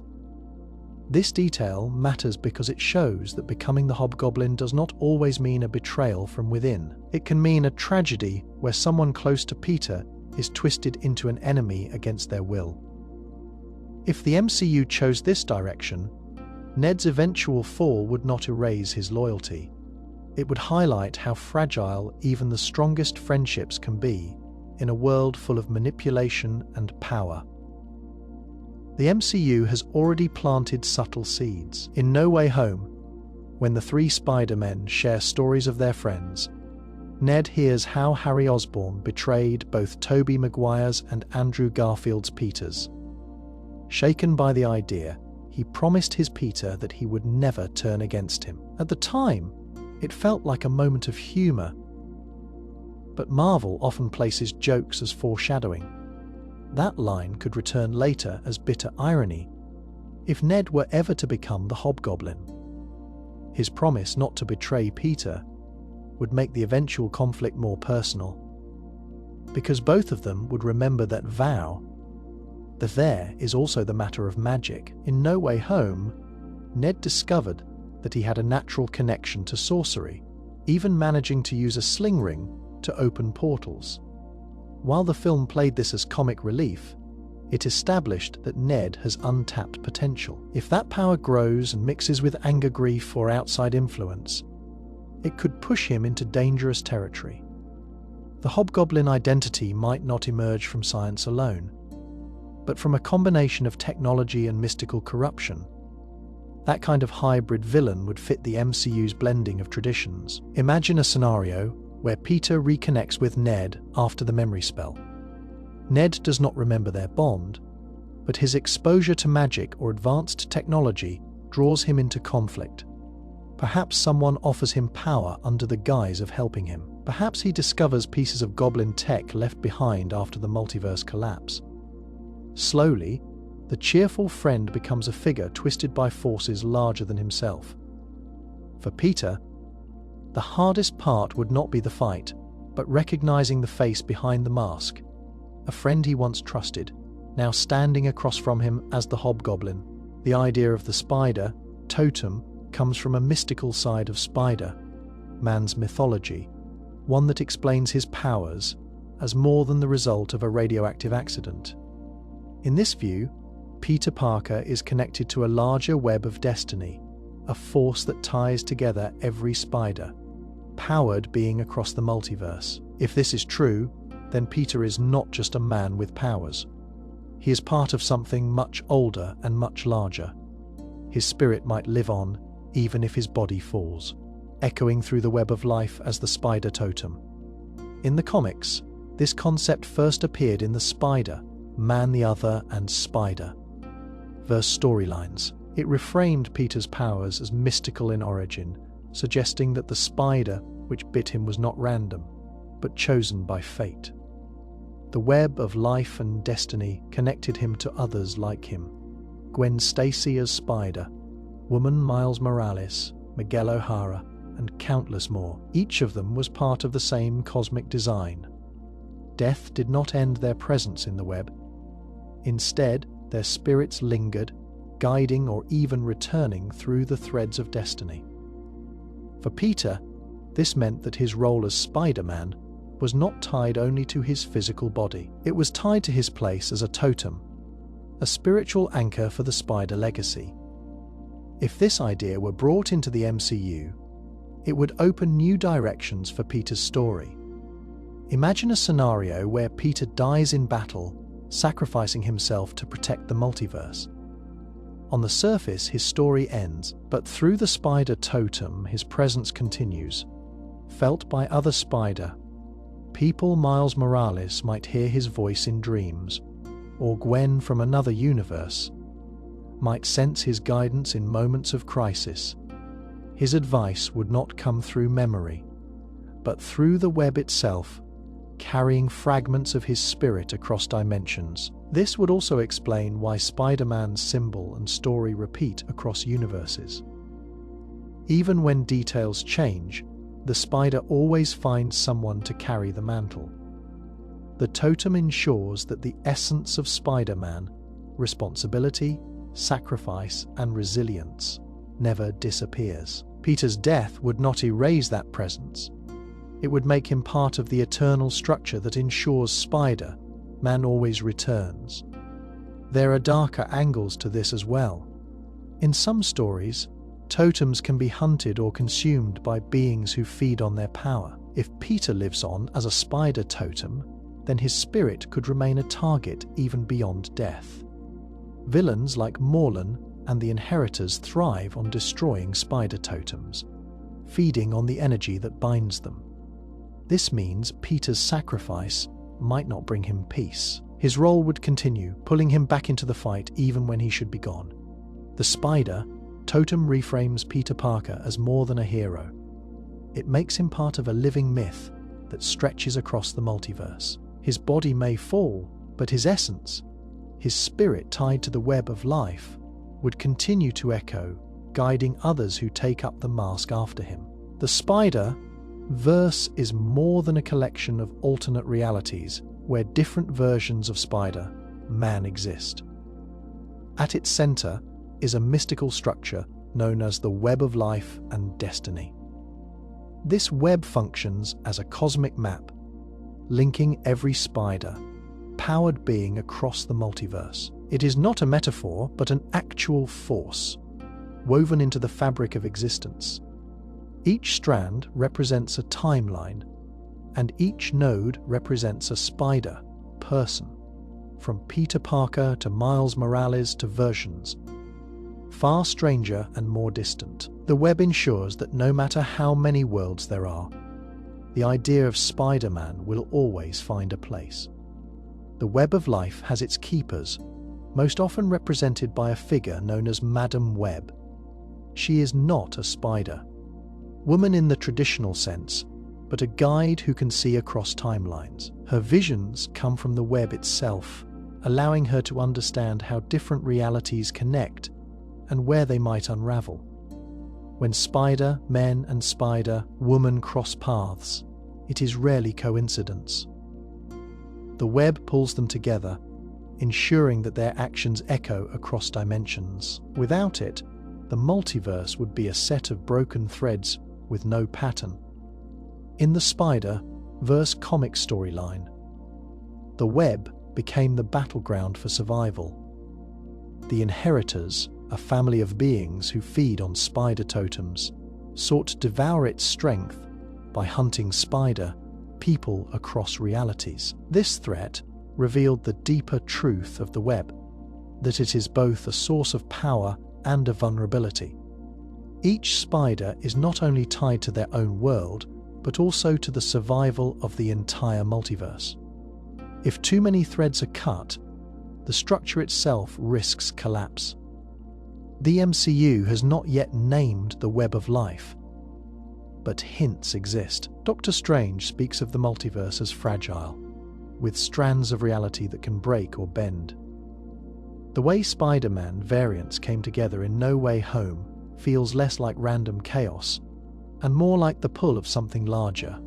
If the web of life is ever introduced on screen, it would explain why the spider heroes always find one another in times of crisis. It would also frame Peter Parker not just as a local hero in New York, but as a vital strand in the stability of existence itself. Imagine Peter touching the web directly, perhaps through Madame Web or a mystical event. He might see every version of himself, some familiar, others alien. Each one is connected, and each one carries the same responsibility in their own way. The web would show him that Spider-Man is never alone, even when he feels isolated.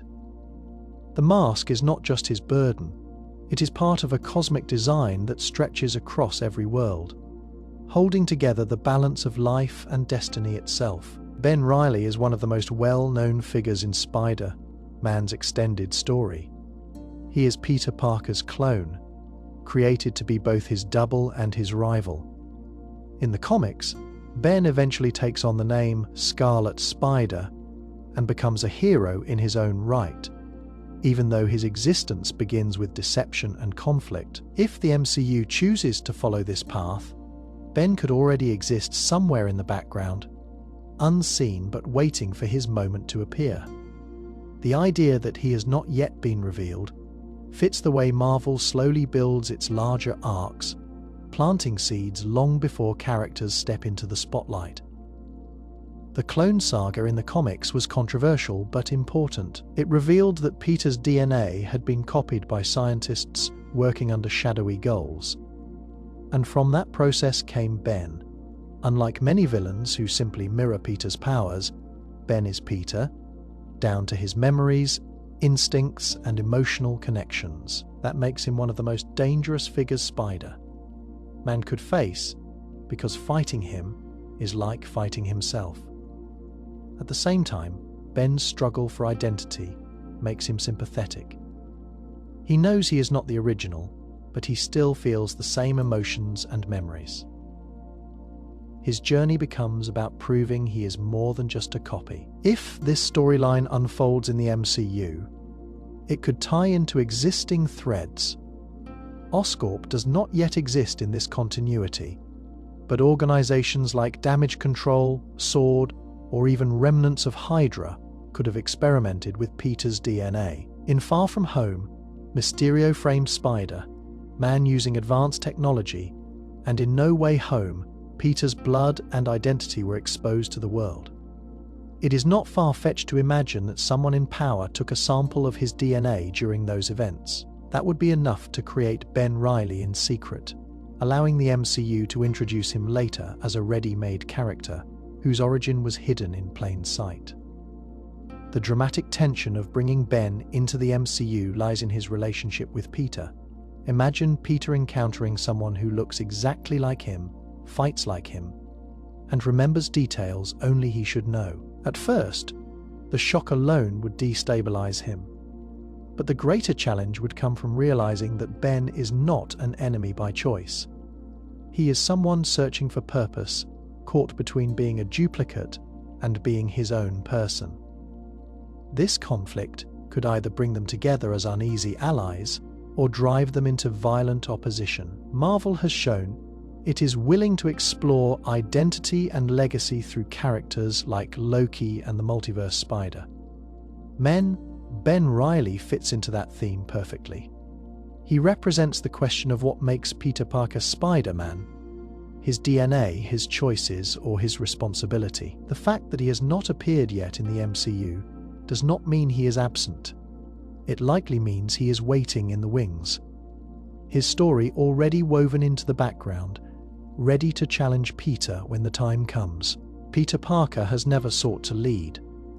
From the start, his story has been defined by personal responsibility, by the weight of Uncle Ben's words, echoing in every choice he makes.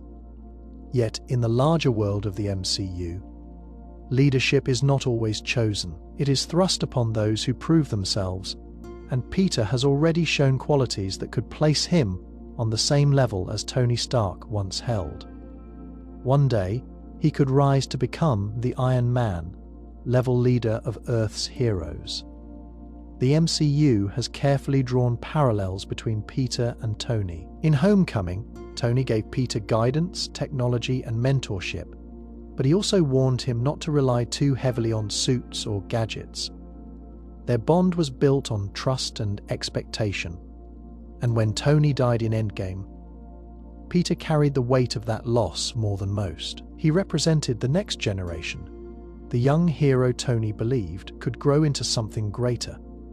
That passing of the torch was never about Peter becoming Iron Man in name, but about carrying the same influence. Peter's leadership would not look the same as Tony Stark, led with confidence, charisma, and resources. He commanded attention in every room. Peter would lead with empathy, caution, and the lived experience of someone who has suffered loss at every stage of his life. His moral compass is stronger than his desire for recognition, and that is what makes him a natural fit for the role. When others fall into conflict, Peter often becomes the one to remind them why they fight. In Civil War, even as a teenager, he spoke with clarity about what it meant to step up when others could not. That instinct has only grown stronger. Imagine a future MCU where threats grow larger and younger heroes like Kate Bishop, Kamala Khan, and Cassie Lang step forward. These heroes will need guidance, not just training in combat, but lessons in sacrifice and restraint. Peter, older and more seasoned, would be the one to fill that gap.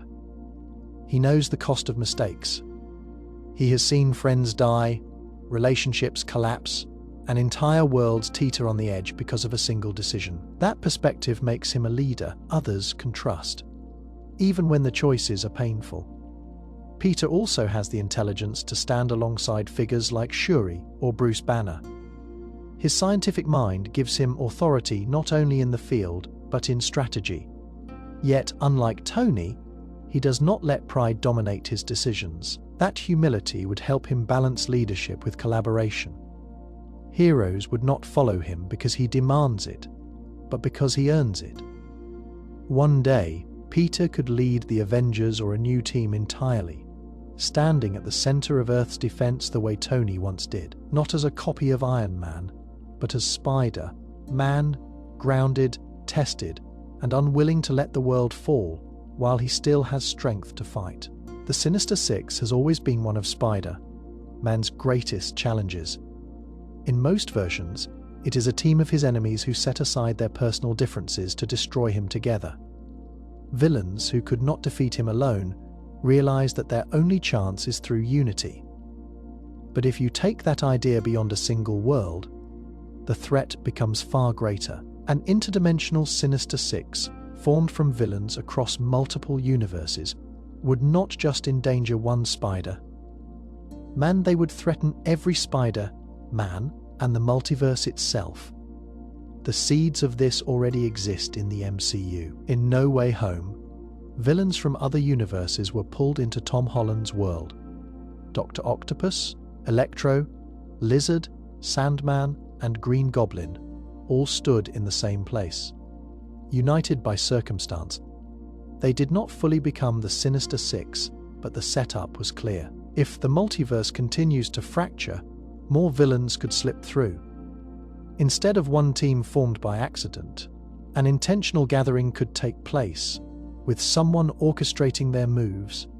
Imagine a Norman Osborn from one universe, a Dr. Octopus from another, and a Vulture still lurking in the MCU. Add in Venom, who has already crossed dimensions, and perhaps a Kraven or a Scorpion waiting in the shadows. 6 villains not tied to one world, but chosen from many. Their hatred of Spider-Man would be the one bond strong enough to bring them together. The very fact that Spider-Man repeats across worlds would feed their anger. Each would have fought a version of him, and each would want revenge not only against the Spider-Man they know, but against the symbol he represents across the multiverse. This kind of group would not be limited by geography or resources. They could strike at multiple Spider-Men at once, forcing heroes like Tobey Maguire, Andrew Garfield, and Tom Holland's versions to defend themselves in their own worlds. The interdimensional Sinister Six could coordinate attacks using knowledge carried across realities. For example, one villain might reveal Peter Parker's habits from his universe, giving others insight into weaknesses. Another might bring technology or weapons unavailable in the MCU. Together, they would be far more dangerous than any Earth-bound team. The question of leadership is important. In most versions, someone like Osborn or Doc Ock takes control, driving the others with ambition. In an interdimensional version, the leader could be even more dangerous. Perhaps a variant who has learned of the web of life and destiny, seeking to unravel it by destroying every spider totem. That kind of knowledge would give the team a larger purpose than revenge. It would make them hunters in a cosmic war. An interdimensional Sinister Six would turn a familiar threat into something new. It would not be a story of Spider-Man against his rogues gallery. It would be a battle across worlds, where every villain carries the weight of more than one universe, and every Spider-Man must fight not just for survival, but for the stability of the multiverse itself. The spider that bit Peter Parker has always been described as an accident. It wandered from its containment, landed on his hand, and changed his life forever. But what if it was never meant for him? What if the bite had a different target, and Peter only became Spider-Man because he was in the wrong place at the right time? This possibility adds a new dimension to his origin, reframing his story as one of fate colliding with chance. If the spider was engineered, as many versions suggest, then there was likely an intended subject for the experiment. Oscorp in particular has been shown across different timelines as the place responsible for genetic enhancements and dangerous projects. Scientists might have prepared the spider to bond with a chosen candidate, someone selected for their physical condition or genetic profile. Peter, by stepping into that space, disrupted the plan. The bite that changed him could have been aimed at someone else entirely. That would mean his powers were not a gift to him, but a theft of destiny from another. Consider the weight this would add to Peter's sense of responsibility. He already believes he carries guilt for Uncle Ben's death and the struggles of those around him. If he ever learned that his powers were meant for another, the guilt would deepen. He would question whether he was ever supposed to be Spider-Man, or if he stole the chance from someone else who might have used it better. For a character defined by doubt and responsibility, this knowledge could shape him as much as the bite itself. At the same time, this idea opens the door for new characters. If the spider was designed for a specific person, that person might still exist. They could appear later, bitter over losing what was meant for them, or curious about the life Peter built with powers that were never his. In some timelines, that person could even become a villain, seeing Peter not as a hero, but as an intruder who stole their fate. The tension between them would not be about morality alone.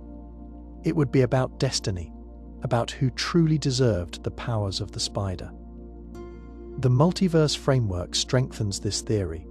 In one universe, the spider might have bitten the intended target, creating a different Spider-Man altogether. In another, Peter never crossed paths with it at all. The fact that his story always comes back to the spider suggests a design larger than chance. But the question of who was meant to be bitten remains.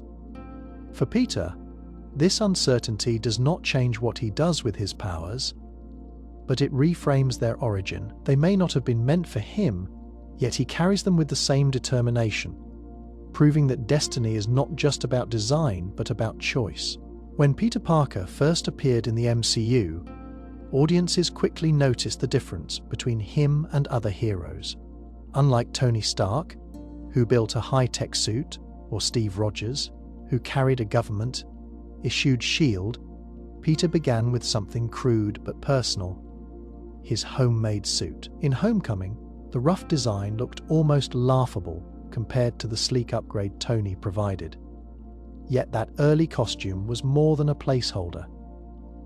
It foreshadowed Peter's independence, hinting that no matter how much help he received from others, his true identity as Spider-Man would always come from his own hands. The homemade suit showed how resourceful Peter already was. With no access to advanced technology, he pieced together a working design from scraps and common materials. The goggles helped him focus his enhanced vision. The fabric allowed him to move freely, and the overall look captured the symbol he was trying to become. It was not pretty, but it was functional. More importantly, it proved that Peter did not need Tony Stark or S.H.I.E.L.D. to make him Spider-Man. He was already building his path before the Avengers ever noticed him.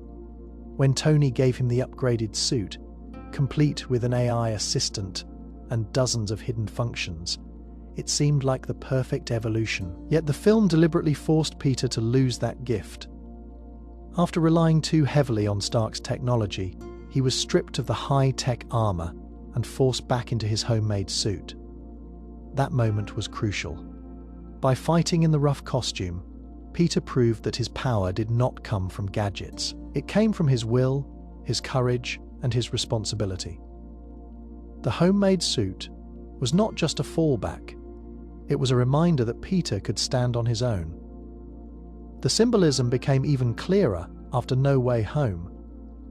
At the end of the film, Peter sewed together a new costume by hand, no longer supported by Tony's legacy or by the memory of his friends. The decision reflected his growth into full independence. Just like the homemade suit from Homecoming, the new design showed that he no longer relied on anyone else's resources.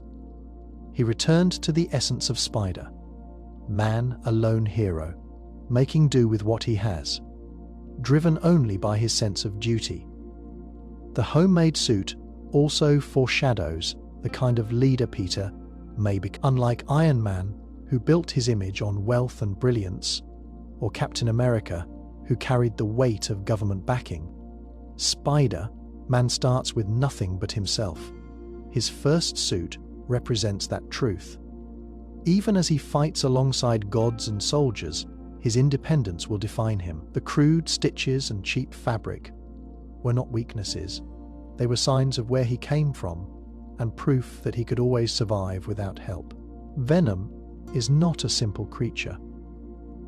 The symbiote is part of a species that stretches across countless worlds, linked together through something far greater than distance or time. This connection, often described as a hive mind, means that what one symbiote experiences can echo across the entire collective. When Eddie Brock's Venom arrived briefly in the MCU during the events of No Way Home, the mid-credits scene revealed an important detail. Venom recognized Spider-Man without ever having met him in that universe. That reaction was not coincidence. It came from the hive mind's memory, a shared awareness of other universes where Venom and Spider-Man have already crossed paths. In the comics, the symbiotes retain knowledge from every host they bond with. That memory is not limited to a single timeline. When one Venom learns something, it can be carried across the hive mind, preserved and accessible, even if the symbiote is separated by entire realities. This explains why Venom's interest in Spider-Man is immediate and instinctive. Somewhere, in another universe, a symbiote has bonded with Peter Parker, felt his power, and absorbed his rage. That knowledge becomes part of the collective. So when another Venom encounters Peter in a different universe, it reacts as though it already knows him. Imagine what this means for Peter in the MCU. When the fragment of Venom left behind eventually finds him, it will not approach as something unfamiliar. It will already know his strengths, his vulnerabilities, and even parts of his personality. This foreknowledge would give the symbiote a disturbing advantage. It could whisper to Peter about moments he never lived, describing battles or choices made by alternate versions of himself. He might hear of Tobey Maguire's Peter tearing off the black suit in a church, or Andrew Garfield's Peter never wearing it at all. These memories would come from other worlds carried into him through the hive. For Peter, it would feel like visions, but for Venom, it would be simple recall. This collective memory also reshapes how the multiverse can unfold. The hive mind does not just connect one Venom to one spider. It links every symbiote to every spider, totem they have ever touched. In a story where the multiverse is already fragile, Venom could act as a living bridge between worlds. The knowledge it carries might expose secrets that were never meant to be shared. It could guide villains to weaknesses in Spider, men they have not met, or it could drag heroes into conflicts across universes they barely understand. Venom's obsession with Spider-Man, then, is not about one world or one rivalry. It is about a memory that cannot be erased, a recognition that stretches across realities. The hive mind ensures that no matter which Spider-Man it meets, Venom always remembers, and that memory will shape their connection in the MCU from the very first moment. At the end of Spider-Man, No Way Home, Peter Parker made the most difficult choice of his life. To save the multiverse from collapsing, he asked Doctor Strange to cast a spell that erased all memory of Peter Parker. The world would still know Spider-Man, but no one would remember who he was beneath the mask. The spell worked, leaving Peter completely alone. But magic in the MCU has rarely been perfect or permanent. Spells can break, weaken, or bend under pressure. It is possible that Strange's erasure will eventually crack, allowing fragments of memory to return. Marvel has already shown how fragile these magical boundaries can be. In Multiverse of Madness, tampering with the Darkhold and multiverse destabilized entire realities. In Loki, the sacred timeline unraveled into infinite branches, despite the TVA's efforts. If cosmic structures as vast as time itself can fracture, it makes sense that a spell woven by Strange in a moment of desperation could also falter. The erasure may not hold forever, especially if Peter's presence continues to brush against the lives of those he loves. Imagine MJ catching a glimpse of Peter, a stranger she should not recognize, but feeling a trace of connection she cannot explain. The human mind is not static. It builds on patterns and associations. Even if the spell erased memories, emotions tied to those memories could linger. Ned might see Spider-Man swinging across Queens and feel an echo of the friendship he lost. These fragments would not come back all at once. They would appear as déjà vu, as instinctive trust, or as a memory triggered by familiar words. The cracks in the spell would widen as those echoes gain strength. This possibility also raises questions about Strange himself. He cast the spell with precision, but his own admission during No Way Home showed that magic is unpredictable when emotions are high. Strange was working against collapsing realities, distracted by Peter's pleas and adjusting the spell mid-cast. That makes the foundation unstable. The more pressure placed on the multiverse, through incursions, new villains, or the rise of Kang, the greater the chance the spell will weaken. If the erasure breaks, the impact would be enormous. MJ, Ned, and others might suddenly remember everything, from high school to battles against villains. Their shock would not just be about the return of memory, but about realizing they had lived for months or years without knowing one of the most important people in their lives. For Peter, it would mean facing the very connections he sacrificed to protect them. The MCU thrives on consequences that cannot stay buried. The memory erasure gave Peter a clean slate, but magic in this universe always demands a cost. When the spell begins to crack, the return of Peter's identity will not come as a gift. It will come as another trial, testing how much he is willing to carry when the world remembers who he really is. The spider sense has always been one of Peter Parker's most mysterious abilities.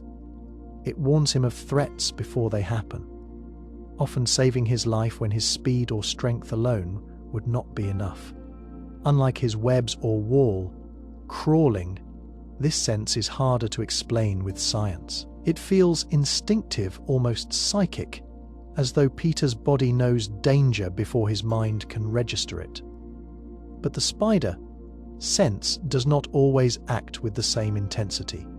In many stories, it sharpens in moments of fear or crisis, and in others, it falters when Peter is distracted by love or personal feelings. This suggests the sense is linked not just to his biology, but to his emotions. When Peter is in danger, the sense becomes his strongest defense. In the comics and films alike, it often activates at the last possible moment, just as a bullet is fired or when an unseen attacker strikes.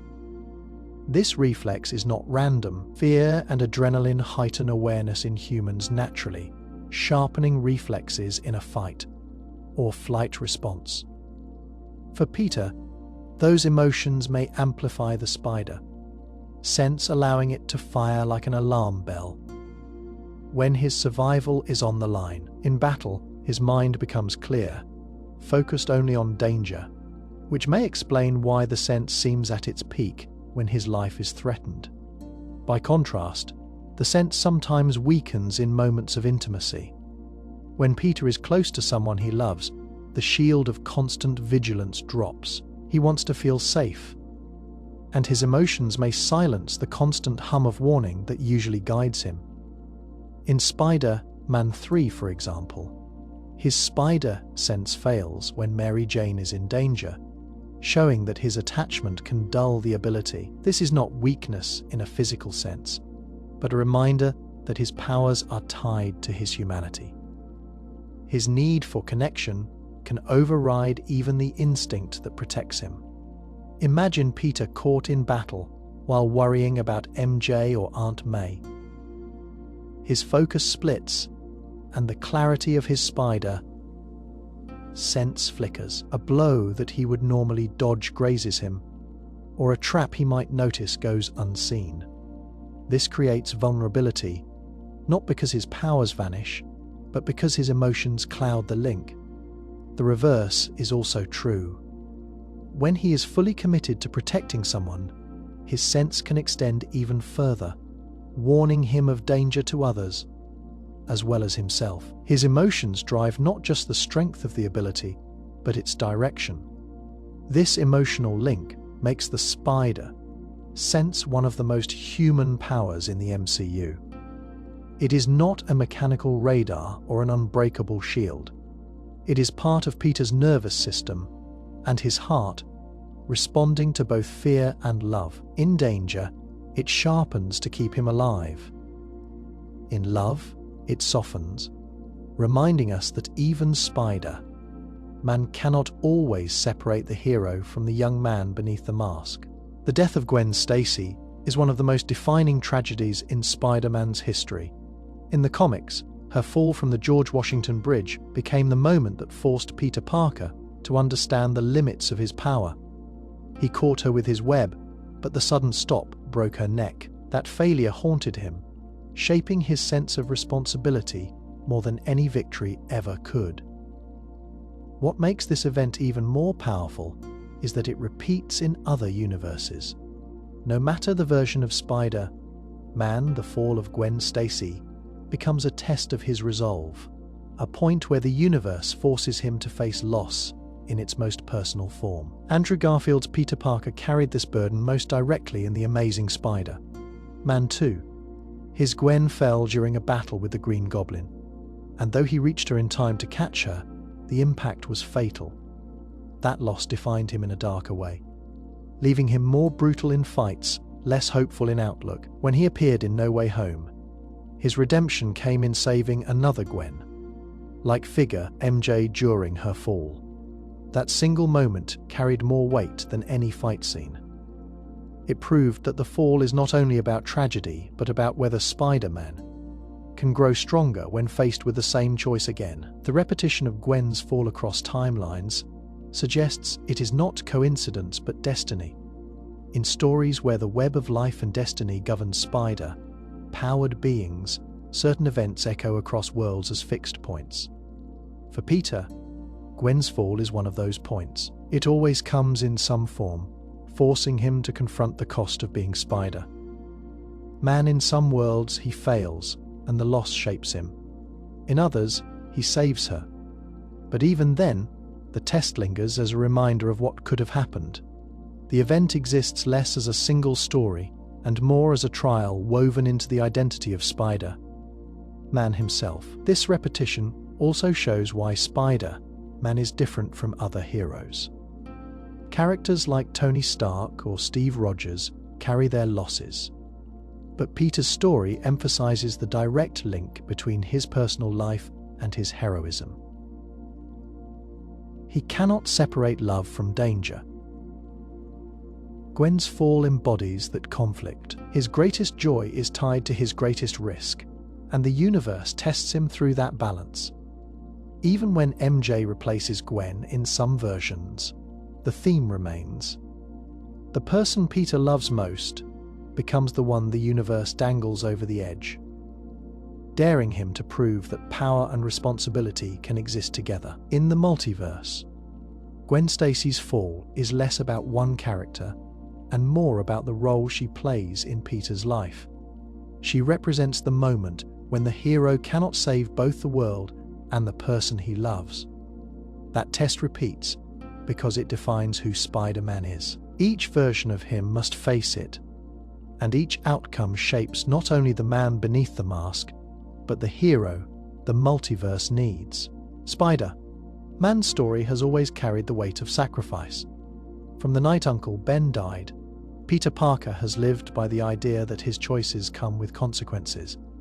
He saves strangers at the cost of sleep, health, and often his own happiness.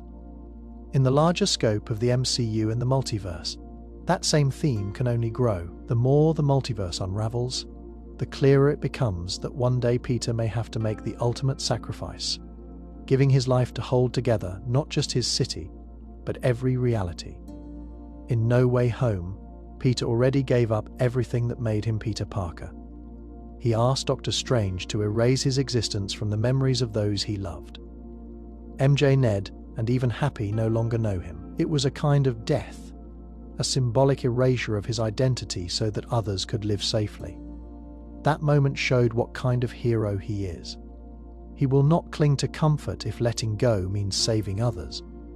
The next step in that journey may not be the loss of his name, but the loss of his life. The multiverse has been framed as fragile, full of incursions and paradoxes that threaten to consume entire worlds. Loki showed timelines splintering into chaos, and Multiverse of Madness revealed how even small disruptions could destroy universes. If the Spider-Verse is held together by the web of life and destiny, then Peter himself is more than a hero. He is a strand in that web, a vital piece of the balance. If that strand must be cut to keep the web from collapsing, Peter would not hesitate. That willingness to sacrifice himself is what makes him different from the villains he faces, who cling to survival no matter the cost. Imagine the moment where countless spider people from across the multiverse stand together against a cosmic threat, perhaps the Inheritors, perhaps Kang, perhaps another force entirely. Each Spider-Man has carried responsibility, but the web itself may demand more from one than from all. Peter could be forced to step forward, not because he is the strongest, but because he is the one most willing to shoulder the burden. The death of one Peter Parker could preserve the lives of infinite others, a trade he would accept without hesitation. The image of Peter leaping into danger, knowing he will not return, fits everything his story has built. He has lost Uncle Ben, Gwen Stacy, Aunt May, and Tony Stark. And each loss taught him that saving others is worth more than saving himself. The MCU may one day bring that lesson to its ultimate end. Peter Parker would sacrifice his life for the multiverse, not because he sees himself as a savior, but because when the moment comes, he knows there is no other choice. Spider-Man's greatest weapon has always been his spider sense. It alerts him to threats before they happen, allowing him to dodge bullets, sense ambushes, and survive battles against enemies far stronger than himself. Yet in the MCU, one force proves stronger than this natural defense: his bond with MJ. The relationship between Peter Parker and MJ is not just emotional, it shapes his focus, his instincts, and even his ability to fight. At times, the pull she has on him is so strong that it overrides the warning bells of his spider sense. In Spider-Man No Way Home, this tension is made clear during the final act. MJ falls from the scaffolding, mirroring the tragic fall of Gwen Stacy in Andrew Garfield's timeline. Peter's spider sense would normally react first, giving him the clarity to strike instantly. But here, it is not a reflex that drives him. It is raw fear of losing the person he loves most. He launches after her without thought, his sense of danger drowned out by his emotional urgency. That scene is powerful because it shows how love can cut through even the most reliable of his powers. For Peter, MJ is not just another person to save. She is the center of his world, and that makes her safety the only thing that matters. The spider sense is tied to Peter's emotions, and when MJ is involved, those emotions can overwhelm the balance. In quieter moments, his desire to be close to her dulls his vigilance. He lets the world blur around him because being with her feels like safety, even though it leaves him vulnerable. This weakness is not a flaw in the traditional sense. It is proof of his humanity. He is not a machine guided by perfect instinct. He is a young man in love, willing to risk his defenses to feel connected to someone who understands him. Consider a battle scenario where multiple enemies strike at once. Normally, Peter would sense each threat, moving in perfect rhythm to dodge or counter. But if MJ is nearby, the sense shifts. Every danger aimed at her becomes amplified, drowning out the rest. A punch meant for him may land because his focus is locked on keeping her alive. This does not make him reckless, but shows how his priorities change. Protecting MJ comes before protecting himself, even if that means ignoring the variability that keeps him alive. MJ's presence highlights the conflict at the heart of Spider-Man's life. His greatest power keeps him alive in constant danger, but his greatest love makes him willing to silence it. The bond they share is not a distraction he can control. It is stronger than instinct, stronger than survival, and stronger than the spider sense itself for Peter.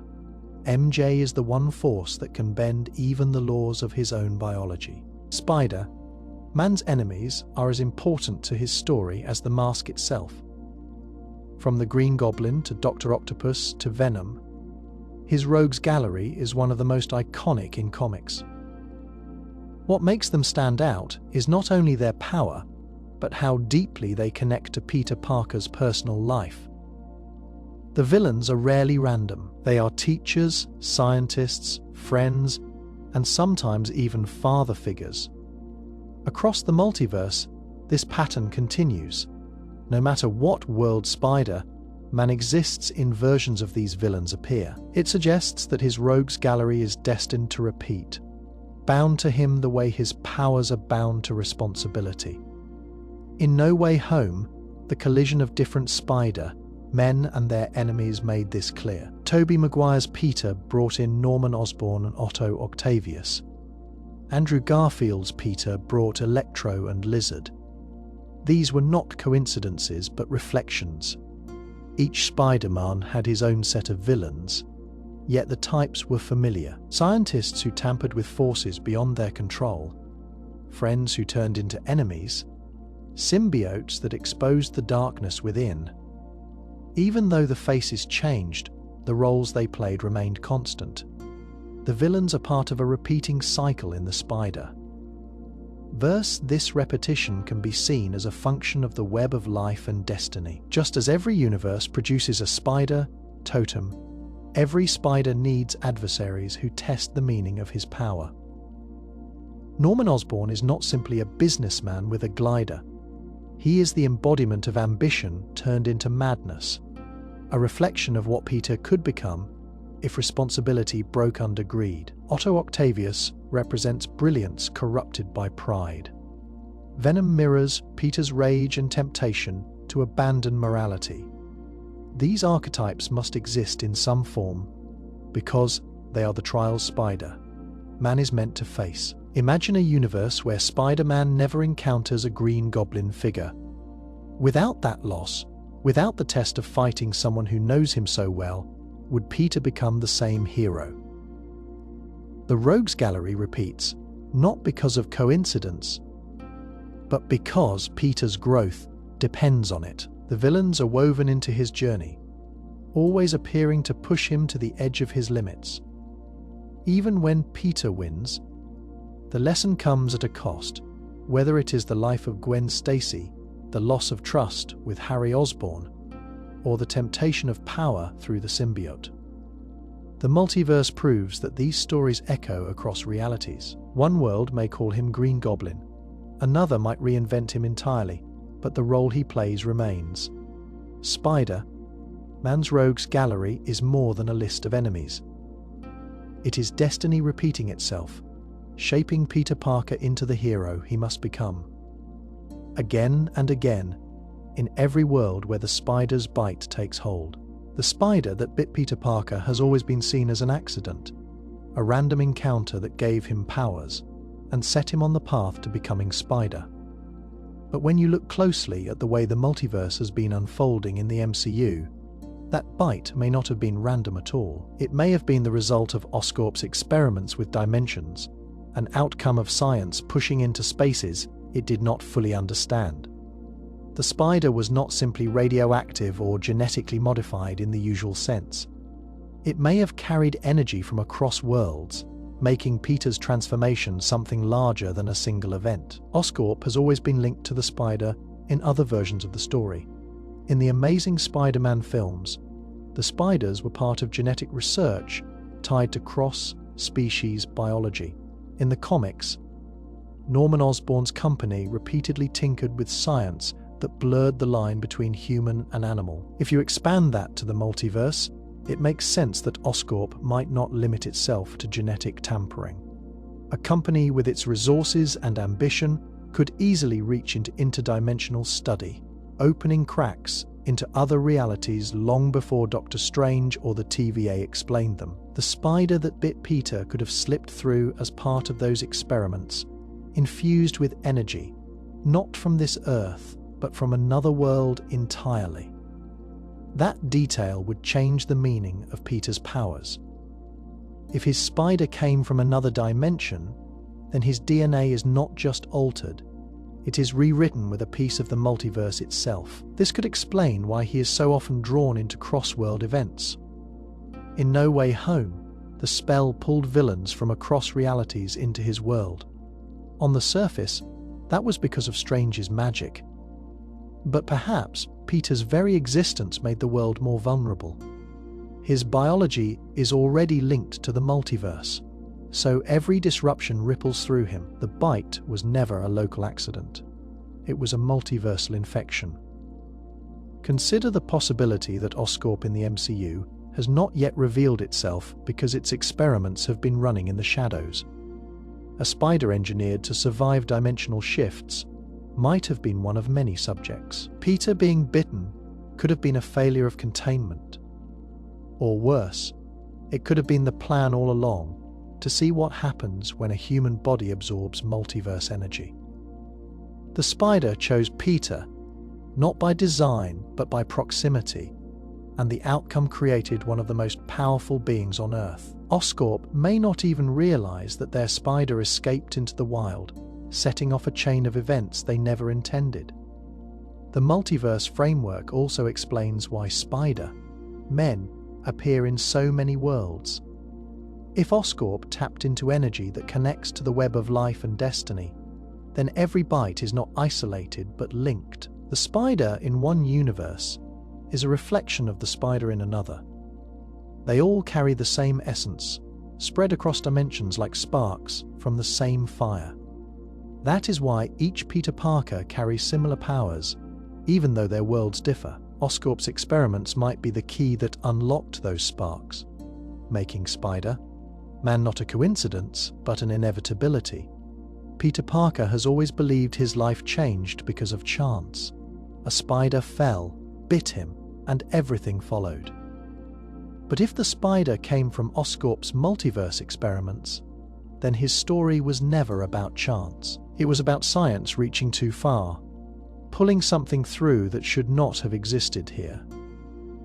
The bite was not an accident. It was the first breach, the first thread of the multiverse binding itself to Peter Parker's life. Spider-Man has always worked best alone, swinging through the city at night, carrying the weight of responsibility on his own shoulders. But across the multiverse, the story shows a different possibility.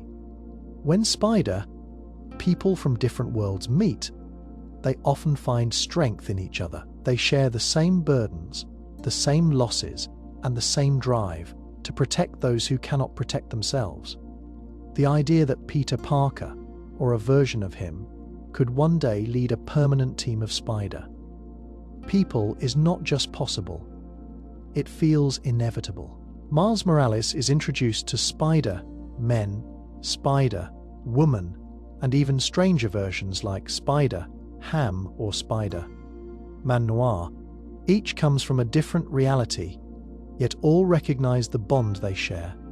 They form a team not out of convenience, but out of necessity, united by forces like the web of life and destiny. That team may be temporary in those films, but the structure proves that Spider-People can work together without losing their individuality. It suggests that a permanent group could exist, led by the one spider who embodies the role of mentor and anchor. Peter Parker has the qualities of such a leader. He has survived more trials than almost any other version. From the loss of Gwen Stacy to the collapse of friendships and the deaths of mentors. Each scar has shaped his judgment, teaching him how to balance compassion with hard decisions. Other Spider-People might look to him because he understands what they all go through. Even in No Way Home, Tobey Maguire's older Peter naturally took on a guiding role, reminding the younger versions what it meant to endure.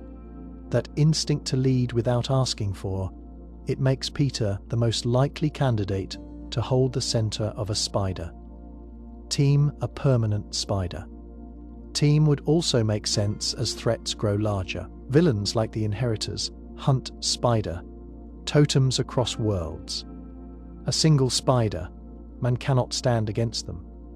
But together, a team could fight on equal ground, combining powers and strategies that no one hero could achieve alone. For example, imagine Miles Morales using his electric venom blasts, while Gwen Stacy provides agility in tandem with Peter's leadership. Add in versions like Spider-Man 2099, whose future tech changes the battlefield, or Silk, who has her own connection to the web. Each brings something unique, and Peter would be the one to bind them together. The permanence of such a team would mark a shift in Spider-Man's story. For decades, he has been the lone hero, even when standing alongside the Avengers. But a Spider-Team is not just another group of superheroes. It is a family of mirrors, each one reflecting a different choice, a different cost. Peter leading them would not be about authority, but about stability.